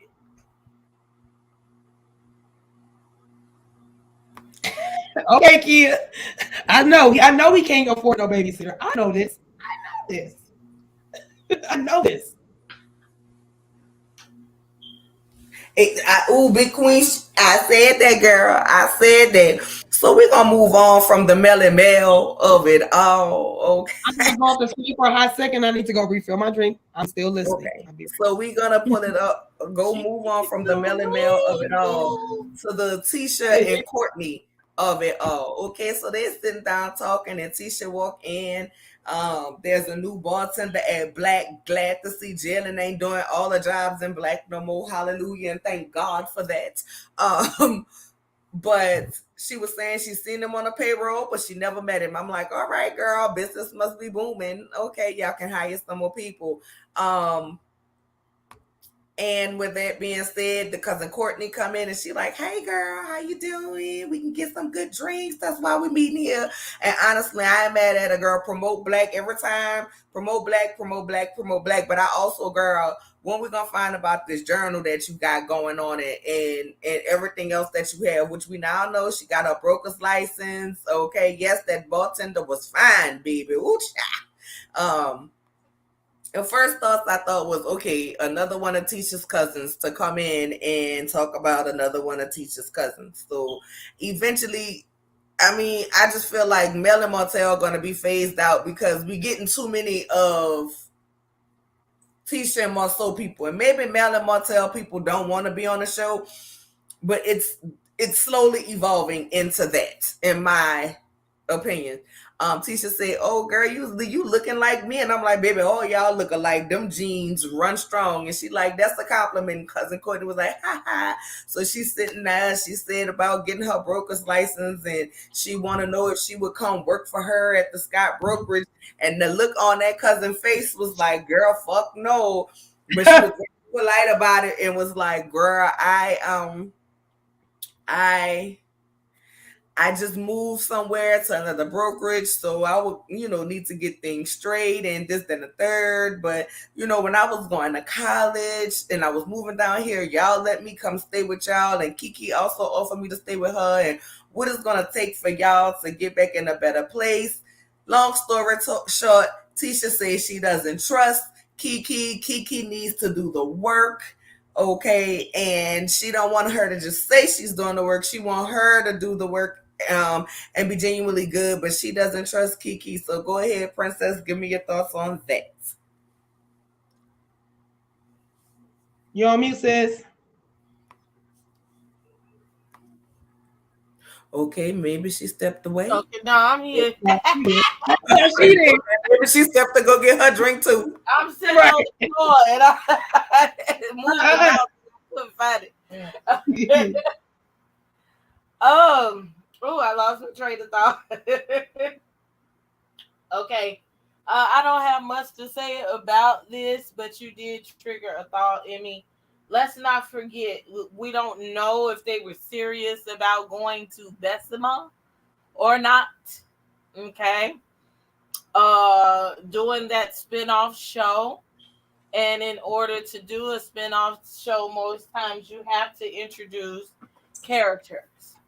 You have to create that, that family or that dynamic. Okay, we're going from what is this, Love and Marriage Huntsville. Now we're traveling down to Bessemer. That was a cute little girl. For me, it was like, okay, Tisha trying to introduce her brokerage and being a boss, as she would like to. Well, I guess she is, but I think they're trying to give her some type of um, identity in this show. But one thing I will say is I'm not hating on Tisha, but she'll never be a Melody, Sheree. It's just a fact. It just is what it is. I'm not a Melody hater. Melody, I know you think I hate you. I don't. I used to be a big fan when the show first started, but just, as this divorce proceeding started to get, that stuff got fuzzy, but they will never be a Melody Sheree. And I think they're just trying to create something to emulate her, to follow up behind her.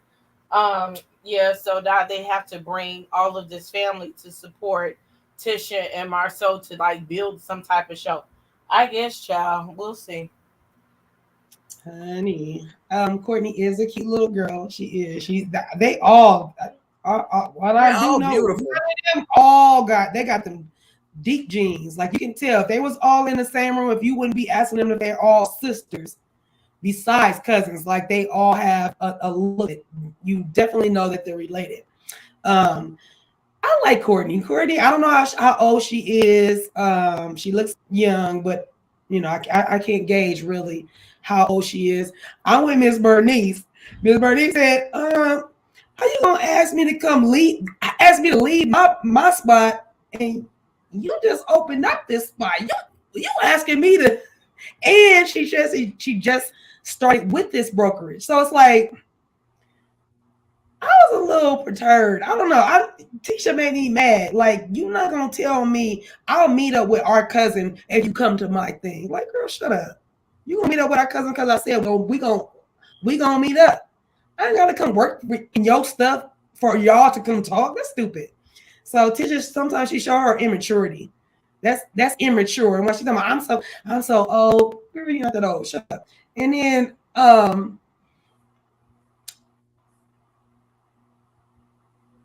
I feel like Tisha is really holding on to being mad at Kiki. I don't feel like she has a real reason. I don't see why they're still mad at each other. To be completely honest, I don't understand what they're still mad at each other for. And the fact that Tisha is so mad at Kiki, like, y'all did stuff to each other, right? You did this, she did that, y'all did this to each other, right? Why are you so mad, Tisha? Like I can't do it with Kiki. She like, Tisha, she ain't did nothing that to me. I don't y'all can tell me what she did. If y'all can tell me what she did that Tisha can be that mad at her cousin where they're not, even with the puppet. Like, if anybody should be, I feel like it should be Kiki. That's just me. I think Kiki should be more mad than Tisha. That's my opinion. I don't feel like Tisha really has a real reason to be as mad as she is as Kiki. I don't. Hold on. Okay, go scroll back up to Pacquiao rules doing this syllable work. Oh, I know. He said it's not. His tone told me because it's 2 syllables, not real. That's what part of what I teach during the week, and I had to go back and learn the correct way to do this. Real tort. So when you're looking for syllables, Martel, right? It's going to, I tell my kids, it bounces however many times. Okay, a syllable is the way you say a word when you speak it or hear it. So each vowel sound is for each syllable. So the E and A serves as one vowel because it's the E sound.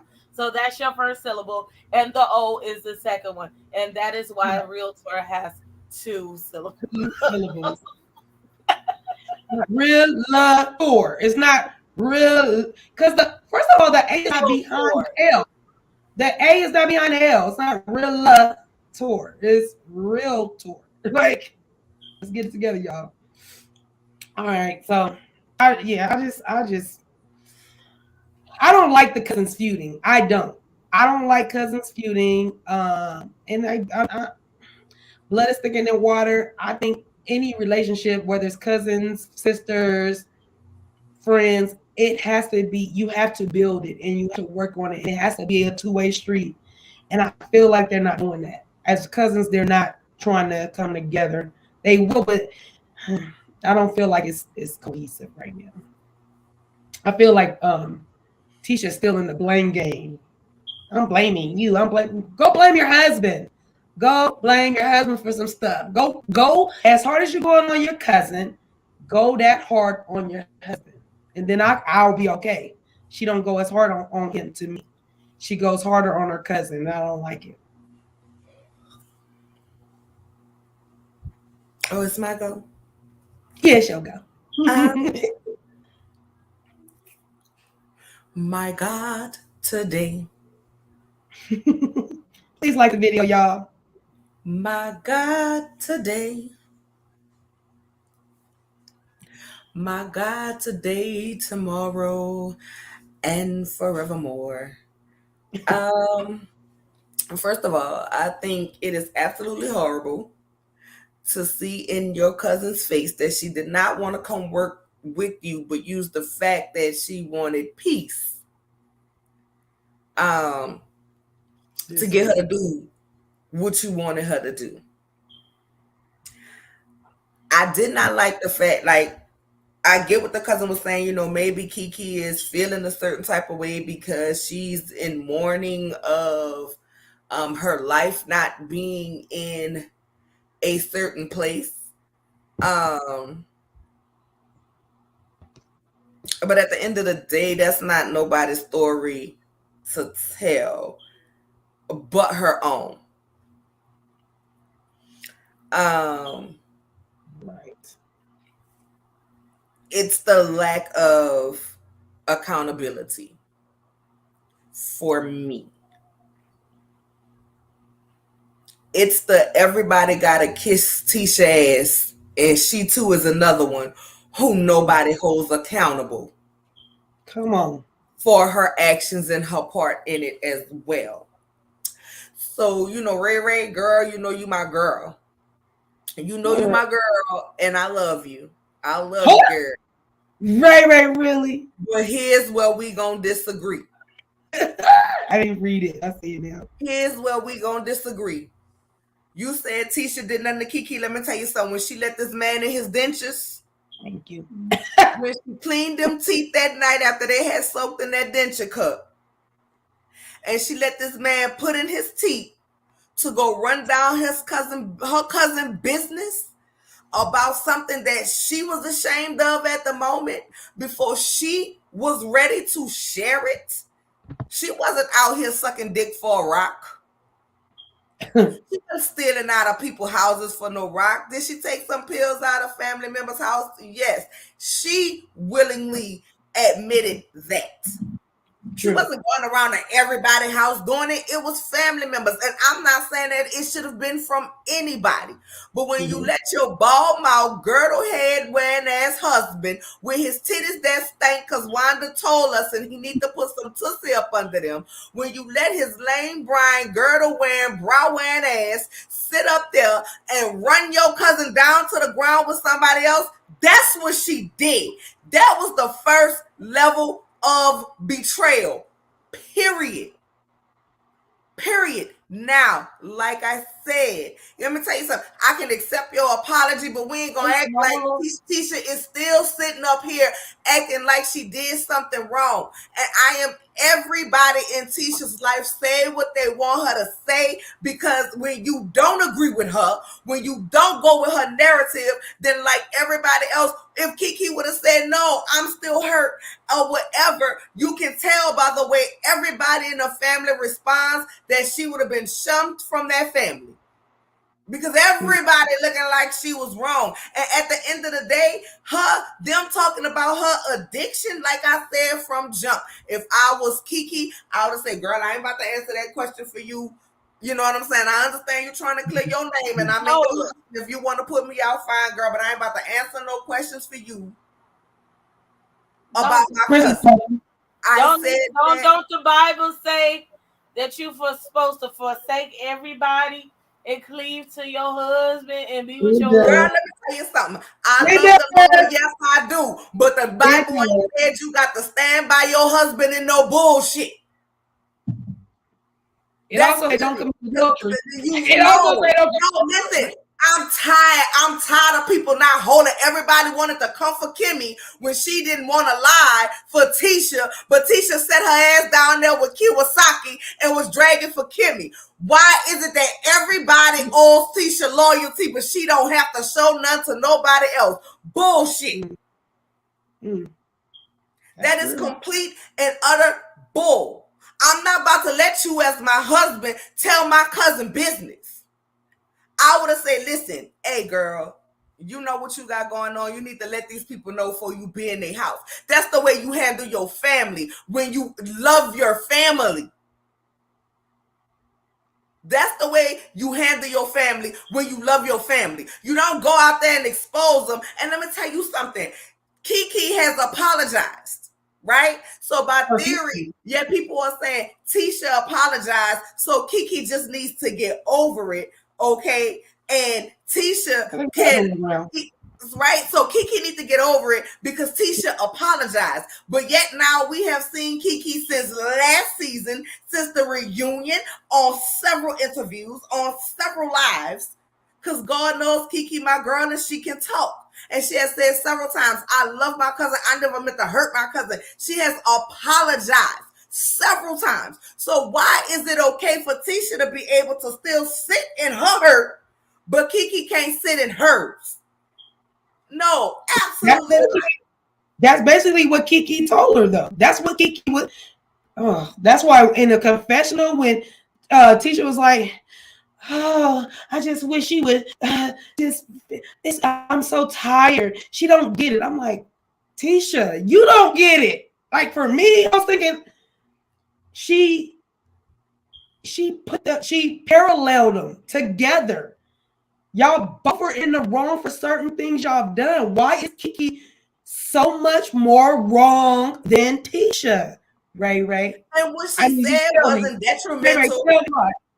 What she said wasn't exposing something that it's a difference between saying you had to face infidelity, which we found out you really did have to face infidelity, right? You did. You was mad because she didn't come up on it in a lie. And let's not act like y'all tried to act like, oh, you knew like all of this. I knew Kiki was coming on the show, but she wasn't coming on the show. I didn't know she was coming on the show to talk about me, this and the third. Like y'all wasn't going to be, like you wasn't going to be discussed. That's your cousin. But long as everybody, if she would have acted like the puppet you wanted her to be, see, you was mad because...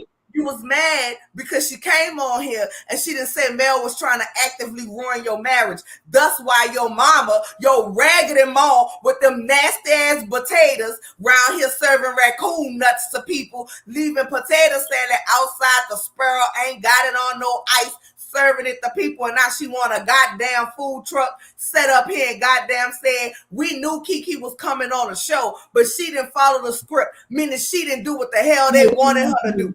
No, absolutely not. Absolutely not.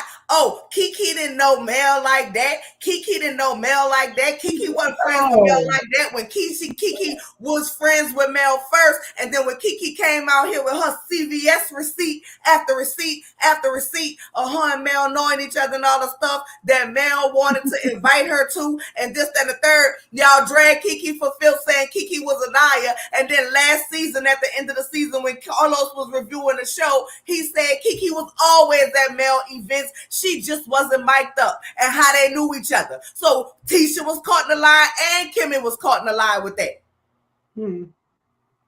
So we're not gonna play. She didn't go run to a separate person. So it was okay for you to talk to Mel, who you do not like, to bump your cousin out of this bag that you are now getting from this show.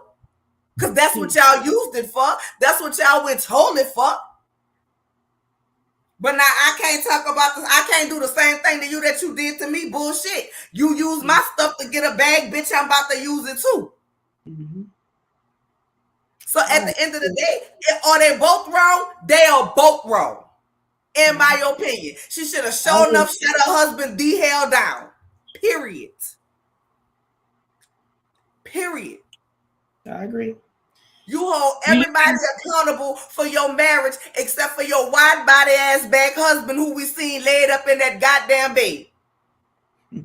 That's who you need to hold accountable for your marriage being in disarray. The man who continue, leave infidelity out of it. The denture grip wearing damn bastard that goddamn disrespect you on every level. Use you for your money and your credit for the business, and then let somebody come remove your stuff off the desk and put up their damn diploma as if you just a regular no blow. No respect for you in business. No respect for you as a wife.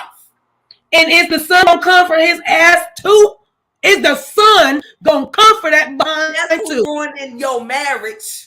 The man you lay next to every night. While you can identify black souls, but you can't identify that you lay next to one every night and you was birthed by one? Not birthed by one. Not birthed. Did you say birthed? You said birthed by one. She was birthed by one. What was that? Who said that? I said that. Nola Reed said that. She was birthed by a black soul. A Y'all dark want soul. you don't never want to hold yourself accountable. When y'all got up on this screen, because I went back and researched it, y'all got up on the screen and act like it was fair game to drag Evangelist Ness around there because she won't claim your half-baked ass brother. And truth be told, I wouldn't have told nobody I got my legs open for that nasty bastard too. Because he looked like he smelled like sour ass cottage cheese. But because you wore a shirt trying to shade Mel and they took that shade and ran a sale with it, and all she said was, as featured tonight on the show, Team Wife shirts with a discount. And y'all use that for an excuse to drag the piss out of that lady. No accountability. Y'all felt like y'all was okay. But Mel done been every type of hoe in Bessemer, every time a hoe in Huntsville, and her mom done been a hoe in Alabama. Said by your black soul having ass mama. Burnt as in DDE, not birth by black soul. No, birth. B-I-T. Delivery. Birth. Marcel had DDE, and he had been out in the streets. That's it's accountability. It's accountability on both sides. Can y'all put the glasses? Can y'all put the glasses in the chat? Because somebody just got the matter is, I want them cousins to work on their relationship. But in order to work on their relationship, y'all gonna both have to dig deep within and tell the truth on both sides. Express all of hers. Because it ain't just a hurt about what was said to Mel. I'm pretty sure it was other things. Like Kiki have said, it was several other things that was said after she accepted that apology. So you can apologize, but if your behavior ain't changed, then your apology don't mean a goddamn thing. So let's be clear. You have all of this animosity towards Kiki, but according to Kiki, footage that we didn't even see, y'all still owe her money that she helped y'all get black with. But you got all this but you could never forgive? You mean black, the one that nobody was in when Tisha was there?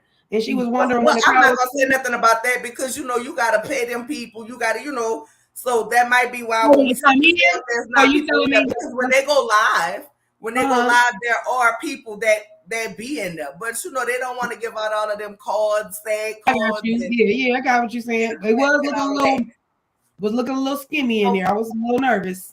So when they got up and they met up and Kiki's sitting down there, and I am like I tell y'all, the unspoken says everything to me. When they were sitting down there talking, and she was like, Tisha, I never meant to hurt you. That was not my intention. And Tisha, but I can't trust you. And what if I would have spoke on your marriage? And I'm like, girl, listen, Kiki, girl, I love you, girl. Girl, I know you love you, but I'm gonna need your face to stop telling it.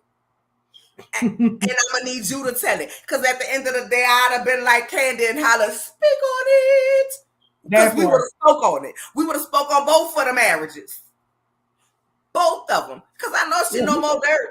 I was gonna say we can do it. Let's get it out. Let's do it right here. Let's go ahead and talk about it. But I really listen. At the end of the day, don't you keep sitting up there and apologizing. And when you say you mad at me for X, Y, and Z, however, you did this. And then you got the audacity, as beautiful as you looked in that orange. Girl, you was wearing that orange, girl. You was wearing that orange, girl, because I've been wearing your ass out. So I'm going to give you a compliment, girl. You was looking good in that orange. She really did. That cutie orange, girl. You was looking at that cutie orange, girl. You was cute. And you a beautiful woman, but when you want to sit up there and you want to talk about, but she won't take no accountability. I said, if it's one thing Huntsville don't have, if one thing Huntsville gonna have and what they have too much of is audacity. Y'all got too much audacity. The audacity.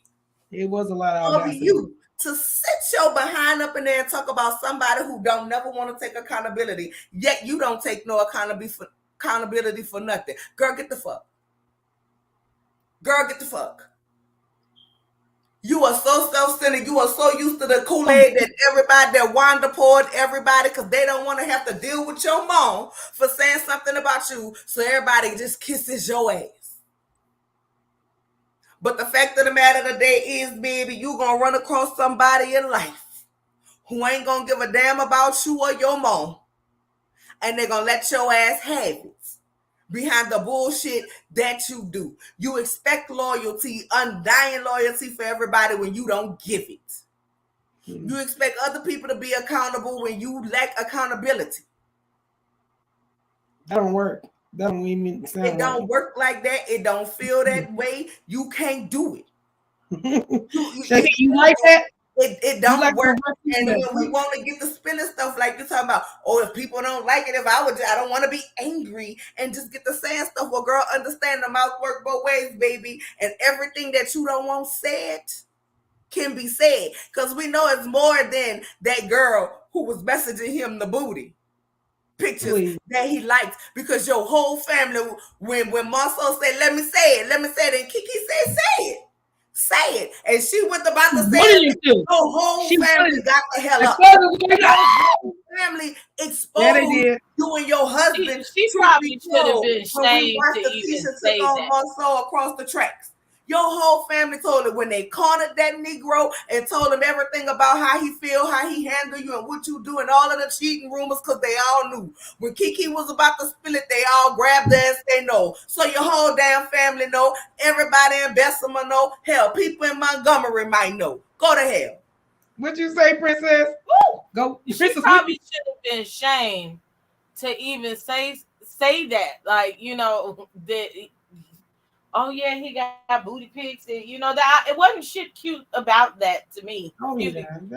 Now we know men will be men and they might peruse, but the fact that you're gonna say the woman randomly had the audacity to send you anything of her nether regions, and it was in your phone long enough for you to keep it for me to notice, or she didn't get cursed out, or maybe you should have referred her to me and said, look, this is my wife, maybe you would like to let her know about this way. This shouldn't have went no further, and she shouldn't have been employed. She shouldn't have felt comfortable enough around you to even do any of said dealings. It's just so much around that foolishness. I get tired of them gaslighting us as an audience with the foolishness. That's what it is. That's exactly what it is. I'm over it. I don't want to be gassed. Kiki shouldn't be allowed in nobody's house. Meanwhile, your husband and your mom was allegedly around here boosting and boasting. Well, hell, you shouldn't have been in the people's house either.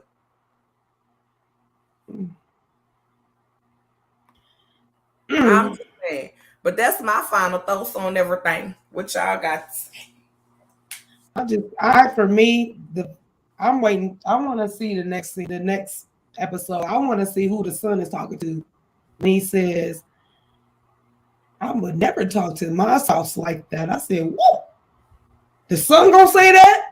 I want to see who he's talking to. Because if he checks his father, if he checks his dad, I'm gonna be so here for it. Because this makes me so happy that I have 3 sons. Like, that's what I love about my sons. Like, I don't care. When it comes to men things, like, bruh, don't get too out of pocket when my mama's sitting right here. So I'm really hoping that it's the son checking Marcel. I really hope so, because he needs to be checked. I'm serious. He has been getting away with too much, and Tisha's running about blaming pointing fingers at Mel, pointing fingers at Kiki, pointing fingers at the TV show. No, there is some things going on with your husband. And your cousins know it. You know it. Whether you want to blame Kiki, like, you've been coming from my husband. Y'all came for Kiki first. I don't care. Y'all came for Kiki first. Y'all on a reality show. And if the reality is your husband might be creeping around on you, then that's what it is. And that's what I'm going to bring to the table. So I'm never going to be mad at Kiki for that. I'm like, you broke up. If I come for your husband, come for him. Come for him. What you got on my husband? The fact that you would even say that to me lets me know we ain't cool. Like, we ain't cool. Because the fact that you would even... What if I came for your husband?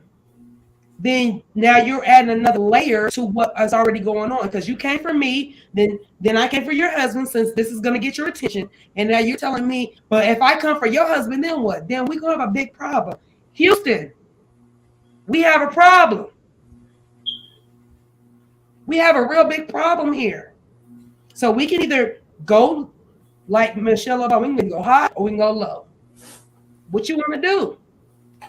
I feel like Kiki has way more um, proof or knows way more because the way, if we go back, the way the cousins was like, Kiki, don't do it. There is something there. And like you said, Nola, they could hold this show if they be honest. If they be honest, they could hold the show. They really could. Uh, okay, there we go. I think just, first of all, that my whole thing is none of this stuff should have made it to the TV unless she put it on the TV. Period. Um, Joking about drug addiction, DV, assault, anything that are close to home like that, it shouldn't have been discussed with nobody. Even if Melody is her friend, that should have been her business and her place to mention it to her friend. Okay. Um, how do you know that doing that foolishness wouldn't have caused her to relapse or anything like that? It Oh, just was messy. It was terrible, and it didn't show any allegiance to the family. Okay, even if you not blood, you know what I'm saying. Tisha, I'm with you. No, I'm just really just joshing you. Tisha should have checked her husband a long time ago. Um, just because if you get married, my family is your family, and we're out here on TV. We have to be more mindful of what we say and what we do. If she wanted to do defamation or whatever, just like, and I correlate even this thing with Stormy, what we talk about uh, earlier, mhm. where the public goes with stuff, and I understood where Stormy was coming from.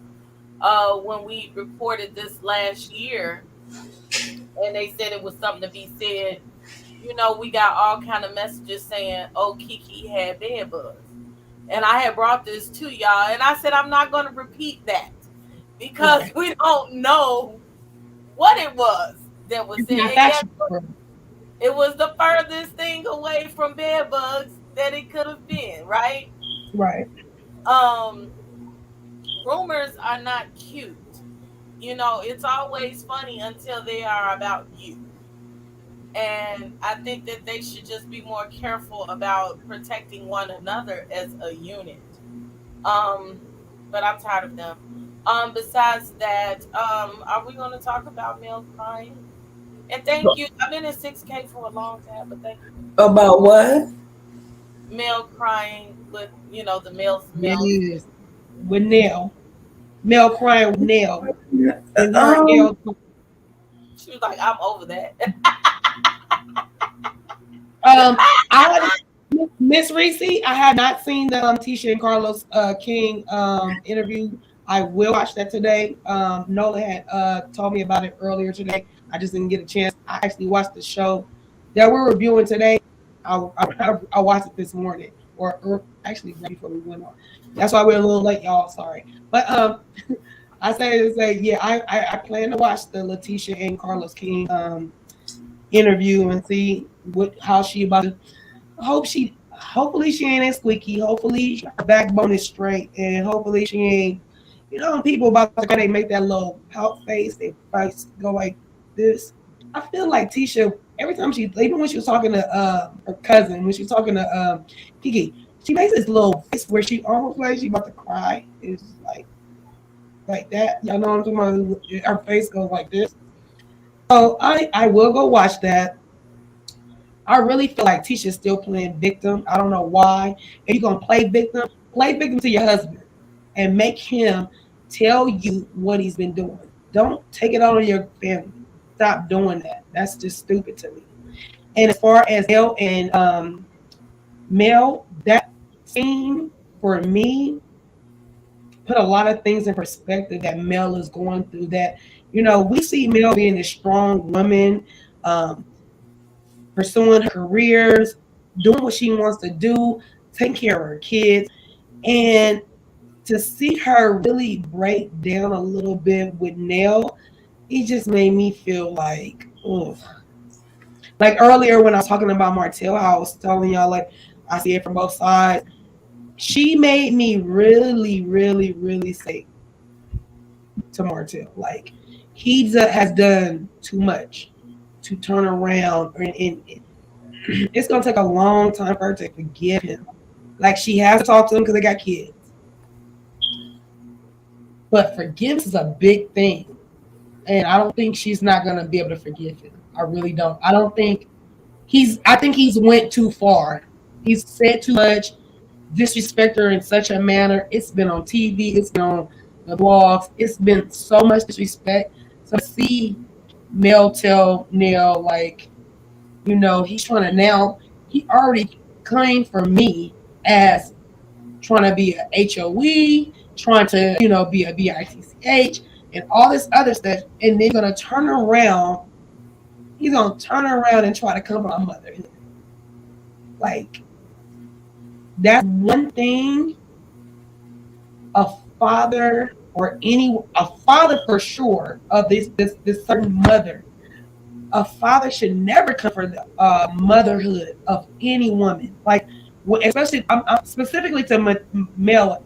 Mel is an excellent mother, just like Martel. We've been giving you your accolades. You're a good father. So for him to come and try to destroy or attack her motherhood, it's like, that's it. Like, I can't. It's one thing you came for me as me sucking and doing whatever I was doing, facial, whatever you was saying. But the fact that he came for her motherhood, yeah, for me, you ain't. It's no comeback. There's no coming back, and I'm not sharing no babysitters. I'm not doing nothing for you. I'm like she's doing. I'm gonna sue you for full custody, and I'm gonna take my kids, and you'll get them in the summertime or whenever. But for the most part, yeah, no, you're not about to come for my motherhood. I ain't did nothing. You stepped outside of our marriage. You had another kid, and you gonna come for me about my motherhood? Oh no, Martel, you better be lucky, because you got a baby mother that don't really ain't mean like that. She's mean in her lashing, bro. Your house will be on fire. Like seriously, the stuff that you do, you better be lucky Mel is the type of person she is. And I think that's why you do her the way you do her. You come for her in a certain way, knowing Mel's not gonna go too hard, too far. But in a minute, all I'm saying is, bro, you better shred lightly. Just tread lightly, because you're doing too much.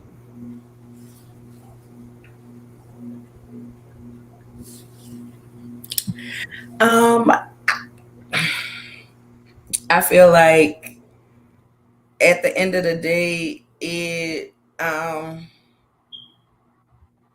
Sure, her crying got on your nerve? Really? It didn't get on my nerve. She doesn't cry a lot, so I don't. For me, it didn't get on my nerve. I'm sorry, I'll just cut you off. Oh no, I really feel like it ain't. I don't feel like Mel cries a lot. Scorpio don't really cry a lot, and she's a Scorpio. They don't cry a lot. They're very secretive. They are to themselves. They don't let you know a lot of things. So for me, she don't cry a lot. And when she did cry in that moment, I was like, ooh, Mel's been dealing with too much. And we expect her to just, the fact that she keeps moving on, she keeps persevering, her album out, doing shows, bro. I don't think you understand. When me and my older kid's father broke up, I was devastated. I was devastated. So I felt for her because it felt authentic to me. For honey, I told you, me and Mel have lived the same life, except for my kid's father did not have a kid on me. So I really empathize with Mel a lot. But I also look at it because I've been through it, and it's been years. I've been with my husband 23 years this year. I was with my older kid's father for like 7 to 9 years, and then we officially broke up. But I say to say that it was a lot. I see nothing outside of my older kid's father. Like, that was my rock, that was my life, and I wasn't even married to him. So I can only imagine Mel being married to him and this happening to her. and then have to keep moving on and persevering and not wallow in pity. So when her tears came, I didn't feel like, oh, here she go again crying. Like it was not that. I felt like, ooh, this is serious. Mel is still in this area. Martel is still affecting her. I need for Martel to affect her no more. And it's gonna come. Because like I said, me and my older kid's father, it was a time where everything he did affected me. He did stuff to affect me. It was purposely done.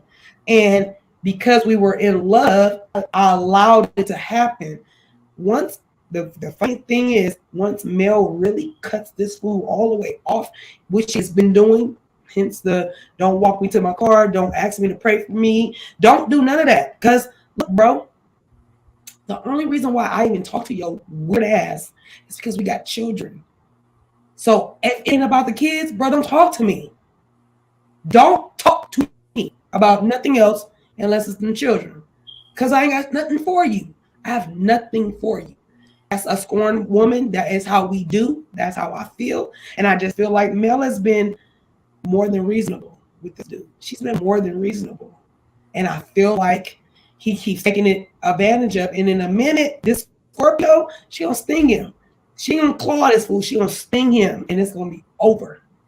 Curtains. I felt for her, especially when she said, I can't imagine not seeing my kids every day. And, feeling how she was feeling with that. I can definitely understand and relate to that. And it just let me know that what I was saying and feeling, because y'all know I've been telling y'all, she keeps saying, I'm okay, I'm fine. And remember, I kept saying, she's not okay, she's not fine. This is not something easy to deal with. She's not fine. Something easy to deal with. And I just wanted her to say, I'm not okay.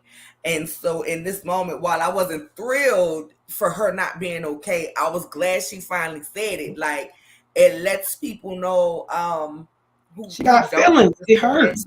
That it hurts. You have feelings. And that this isn't an easy task for you to deal with. Like I can't imagine ever being taken to court for my children to be taken away from me. The amount of viciousness that the vitriol that will be in my heart. I swear to God, if your mama peed and Jade walked in the street, I'm bringing it up. You know what I'm saying? Like, I can't. I agree with that. I didn't have that, Nola. My kids didn't do that. I can't imagine. I can't imagine that. And so for me, I was glad, that she said it, right? Because I don't think people understand when you're in a relationship, and this is how I look at it, and you guys can tell me if I'm wrong. When I look at a marriage breaking up, right? Let's say it's just the two people. That's your marriage breaking up. At some point, hopefully, you marry somebody who is your friend. So not all divorces are amicable. So in the case where divorce isn't amicable, you're losing the person you thought was going to be your life partner and your friend. Now, double it with, you have kids and businesses, right? Businesses that they had to break apart. So you lost your business partner, you lost your marriage, you lost your family dynamic that which is your kids. So essentially, your whole life is falling apart. And then on top of having to deal with your whole life falling apart, granted, y'all signed up for a show, but it's in the public. And everybody's commenting on it. And then not only that, you was embarrassed publicly with a baby. On top of that, this woman is steadily dragging you as if you've wronged her. On top of you trying to pick up the pieces and put your life back together, and then you still got to deal with all of the drama, and you trying to keep yourself busy so that you can maintain a lifestyle in which you've become accustomed to doing. Mm-hmm. That's a lot to deal with without a break. And you going and going and going and going and going and going and going, and at some point you gotta stop going And while deal going. with You know what I'm Right. saying? Like, you gotta stop going and going and have time for your mind to deal with these things. And I think she's compartmentalizing and moving. I think keeping her busy helps her achieve the goals that she already had to do, but also help her from thinking about it on a daily basis. You know what I'm saying? So I got you, Cheryl. I'm sorry. I'm sorry. I got you, Cheryl. I was referring to what you were saying. I got you. Go ahead, sis. ultimately, what I do hope is that there is some resolve. I hope ultimately that Martel gets the help truly that he needs, because you now have 3 daughters and 2 sons. And whether you like it or not, your actions are setting the tone for all of them, not just your sons, your daughters too, because you're supposed to set the tone for how a man is supposed to treat a woman. And you ain't set a good one. Right? Even with Mel, how you moving and how you handling this. Tell him that he didn't make a good example of. But I mean, we know he don't recognize that, but that's what I'm saying. I want him to get the help that he needs. Even with Mel, with how she's moving and handling this, she's ultimately setting the tone for her daughters and her son as well. Her daughters on how to move and be treated and not be treated, and when to accept and when to know when to walk away and when to know enough is enough. And her son on how a woman is gonna handle you if you don't treat her right. You know what I'm saying? So I wanted to get better, but I also hope, and not pointing blame on either one of them, because at the end of the day, we can all take so much. But that Twitter war they had is gonna forever be out there. And they 2 oldest kids is old enough to Google and watch everything that's being said. So while he think he being slick for the cameras, but them children live it. They live in you questioning them about what's going on in their mama house. I want you to think about that, because one day you may be old and need dentures like your good friend Marcel. And you gonna want your children to buy you clothes that fit, because you can't buy none. If you get to the point where you need diapers changed, you gonna want them to change it, and you better hope that they either want to take care of you themselves or put you in a retirement home or a little senior assisted living home where you're gonna be taken care of, and not the ones that's gonna leave you wet with bed sores on your ass because they feel like you deserve it and be resentful. That's not to mention you wanting Mel to covet you and your divorce and not explain to your kids what really happened. Meanwhile, they was riding with you and your daughter was traumatized by seeing you out with that woman and looking out of the window and screaming out of the window to get away from her daddy. So those are all memories that's gonna stick and deal and dwell with these children. And so even in that, I can understand her crying out of frustration, because when they have questions and when they have this, that, and the third, guess what? They gotta go to their mama and get it explained to them. So child, you better hope what you're not doing is making your children resentful. And I want both of them to handle it in a way where their children are not resentful towards them. But he better hope that they want to take care of them.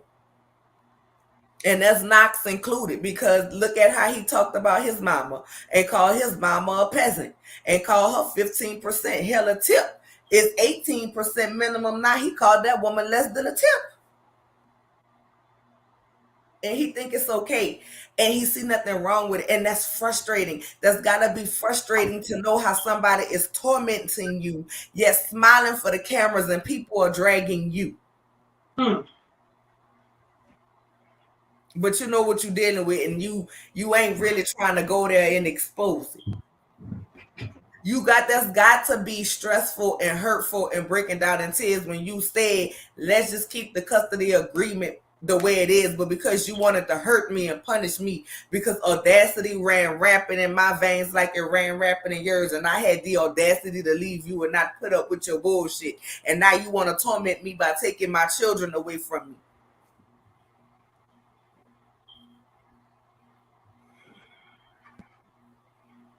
So you know what I'm saying? You dealing with all of that, because when those kids break down or have emotions or feel a certain type of way, baby, listen, it would hit the same way he recorded them giving a speech. I would need to still recording of them truly opening up and saying how he feel, because Martel does not seem like a safe space. So if he does not seem like a safe space and he's not a safe space for his children, guess who also got to deal with that on top of what they're going through when those kids having whatever emotions that they are dealing with? Mel.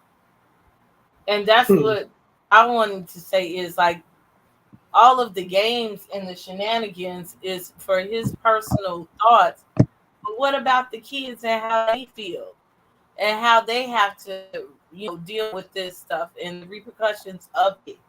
Like, they're going to see all that stuff. Like you said, on the internet, they got to go to school and be like, ain't your mama and dad did this, did that? Like, they have to deal with it all, and I don't think it's fair. Agreed. It's not fair.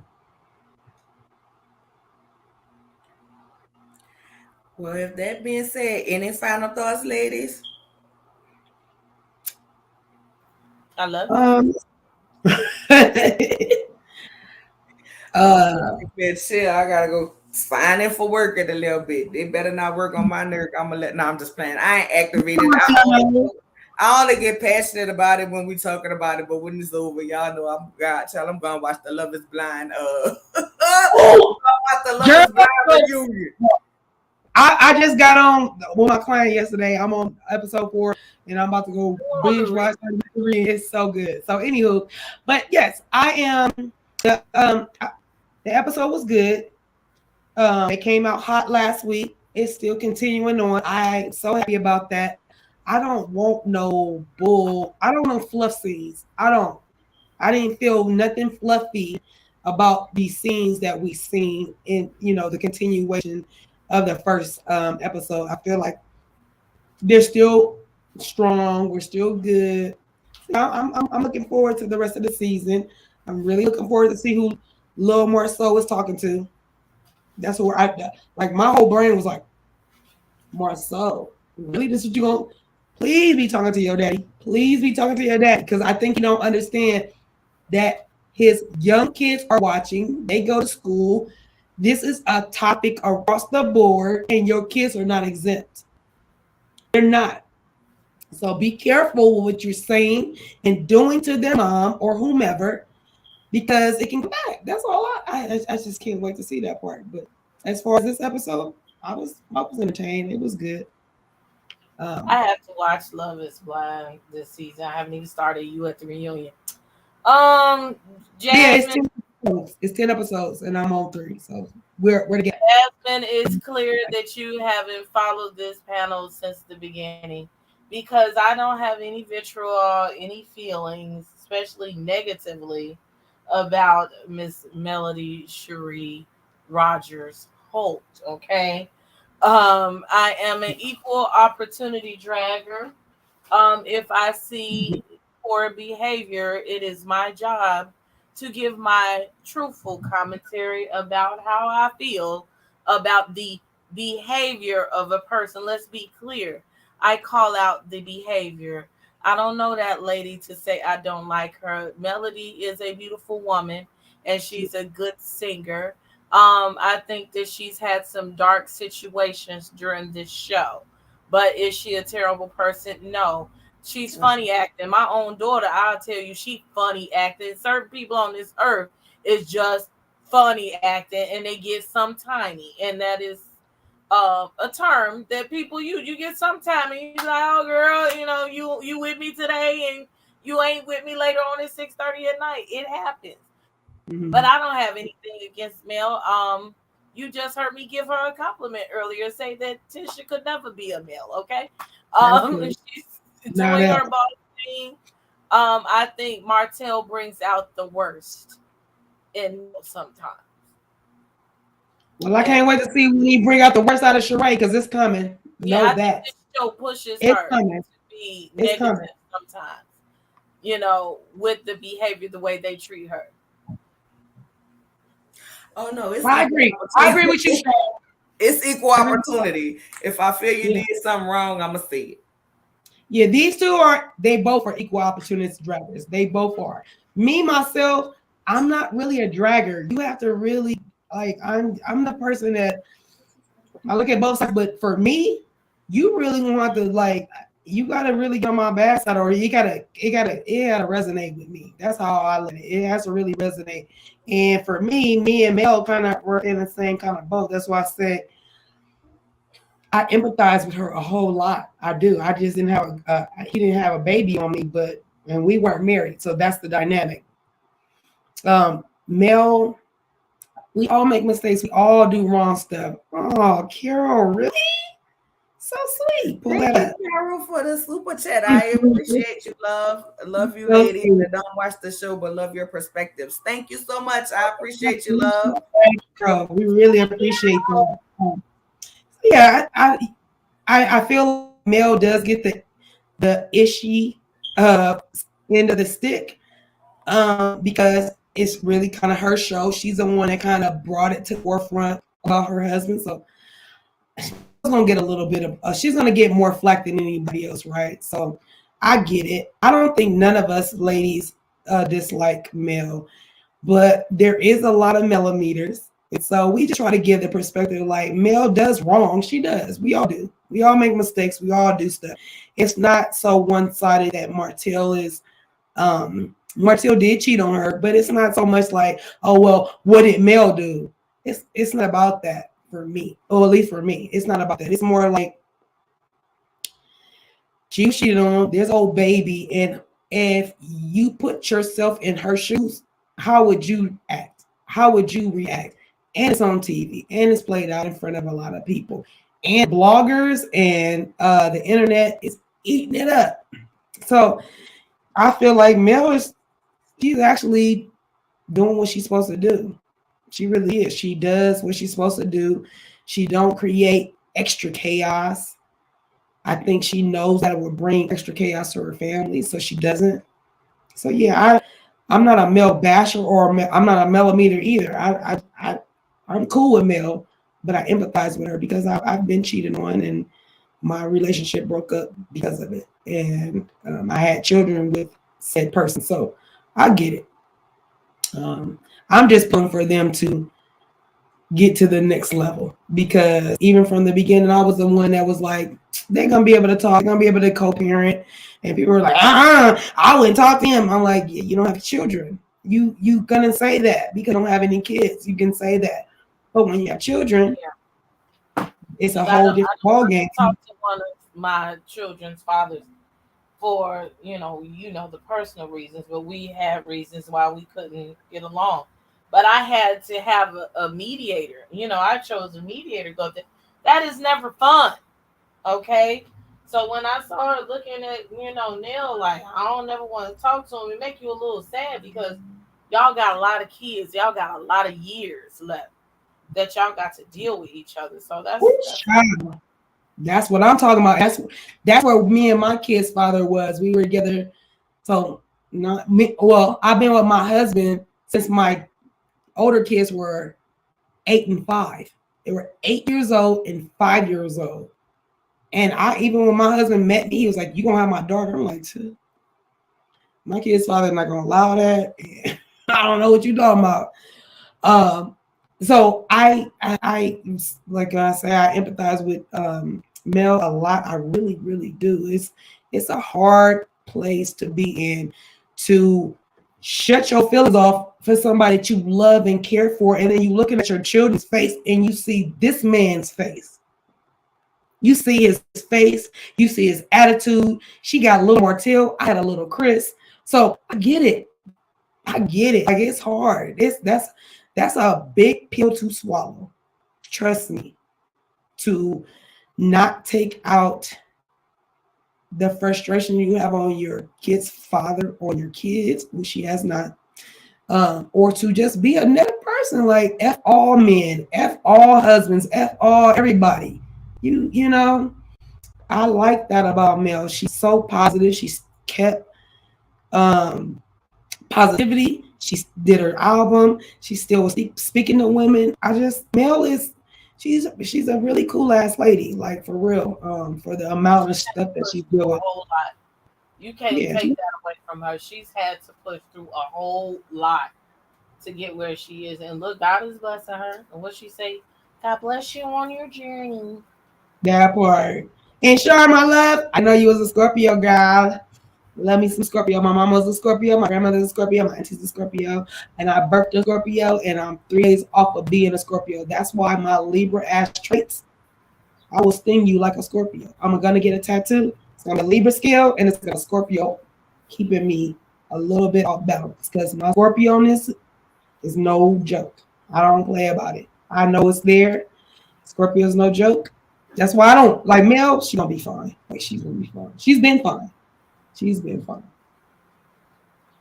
Try to get away from me and Pop. I'm a Taurus and I'm gonna cuss you out. Oh yeah, you all about that bullish. You about that bullish. And I mean it in a real way, like bullish, like not full of bullish. You on that bullish. Like I will yeah, no. I don't want that Taurus is something different. I know I go. It rises up deep within my soul. Yes, Lord. Ain't that right, yes, ma'am. That's that. Hey, I ain't that. You know, y'all air sign. Gemini is air sign. I'm an air sign. It rises up deep within my soul. But with that being said, I will see you guys later on this week where we will discuss the Carlos and Tisha interview along with the call-in. So you guys can call and give us your thoughts on episode 1 and 2. And then, of course, we have World of Reads this week. We have Night Court this week. Yes. We busy. We booked and busy like that. We booked and busy. As you should. As we should. We have Night Court this week. I'm going to do a start for my members. If you guys are in the chat, we're going to have a members only live on Friday where I'm going to do story time just so you guys can, know some things about me, get to ask some personal questions about me. I think I'm going to start off with the story about when my hood flew off my car on the freeway. Oh, flew off or popped up? Wait, flew off or popped up? No, it flew off. Oh, yeah. I'll do that line. I'll definitely do that. I'm going to try to see if my cousin, who was in the car with me, will do say live with me and you guys. That's something I'm working on, getting my cousins to want to come. And so you guys who I've experienced these things with, to see, they come want to tell the stories with me. And also, you guys can ask them some questions, okay, about me. Cockatoo Queen. He's on my channel. Well. Cockatoo Queen, this is the Ladies Love Huntsville panel has been on my channel. Is this the 3rd year in our 2nd year with NOLA? Yes. So please, it's not new. We old. We old. We treated this. We treated it. So come over to NOLA's channel and hit the like and subscribe button. Hit and all of their links are in the description box as well. So you could just click it and come over to CC's channel, like and subscribe. We're on all 3 channels at the same time. This is interesting. Best part. I love it so much. I love it so much. Oh, Barb, don't be acting like you didn't man all like a which cousin like you don't know. I can't stand that you didn't.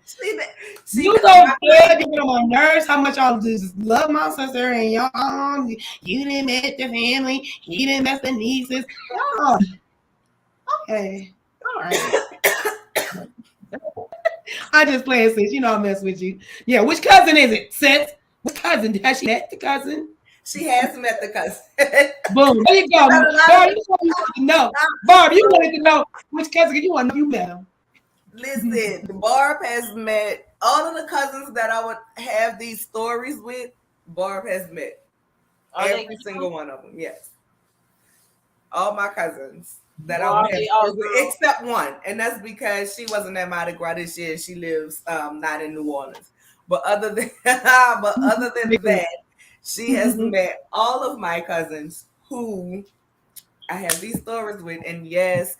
Yeah, my hood didn't fly up; it flew off the car. Oh my God, I can't wait. Friday can't get here quick enough. Yeah, and before I leave, I do want to say my husband's birthday is on Tuesday, and we won't be on until Thursday. So I want to go on and give him a shout out for his birthday. His birthday is on Tuesday. He will be 50. He's fine. You know, I'm older than him. You know, so I had seniority for 6 months. I be telling him all the time, like, who you talk to? Respect your elders. And so, in 2 more days, I can only say that. And so, so happy birthday, Sam, man. I love you. I'm wishing you the best birthday ever. Okay, the best birthday ever. I love you so much. And we gonna turn up on Tuesday. That's what we're gonna do. The party gonna be. I asked him that. I said we probably gonna go to dinner on Tuesday on his actual birthday, and Saturday we probably gonna turn up here. You know, we gonna barbecue or do a little something. You know, and turn up. You know how we do libation. Well, I already know that's my brother because when I came, he told me have what I want to have, take what I want to take. That was my house, just like it was your house. And with that being said, I know I'm the favorite. Y'all have a good night, and we will see y'all during the week. Bye, y'all. Love y'all.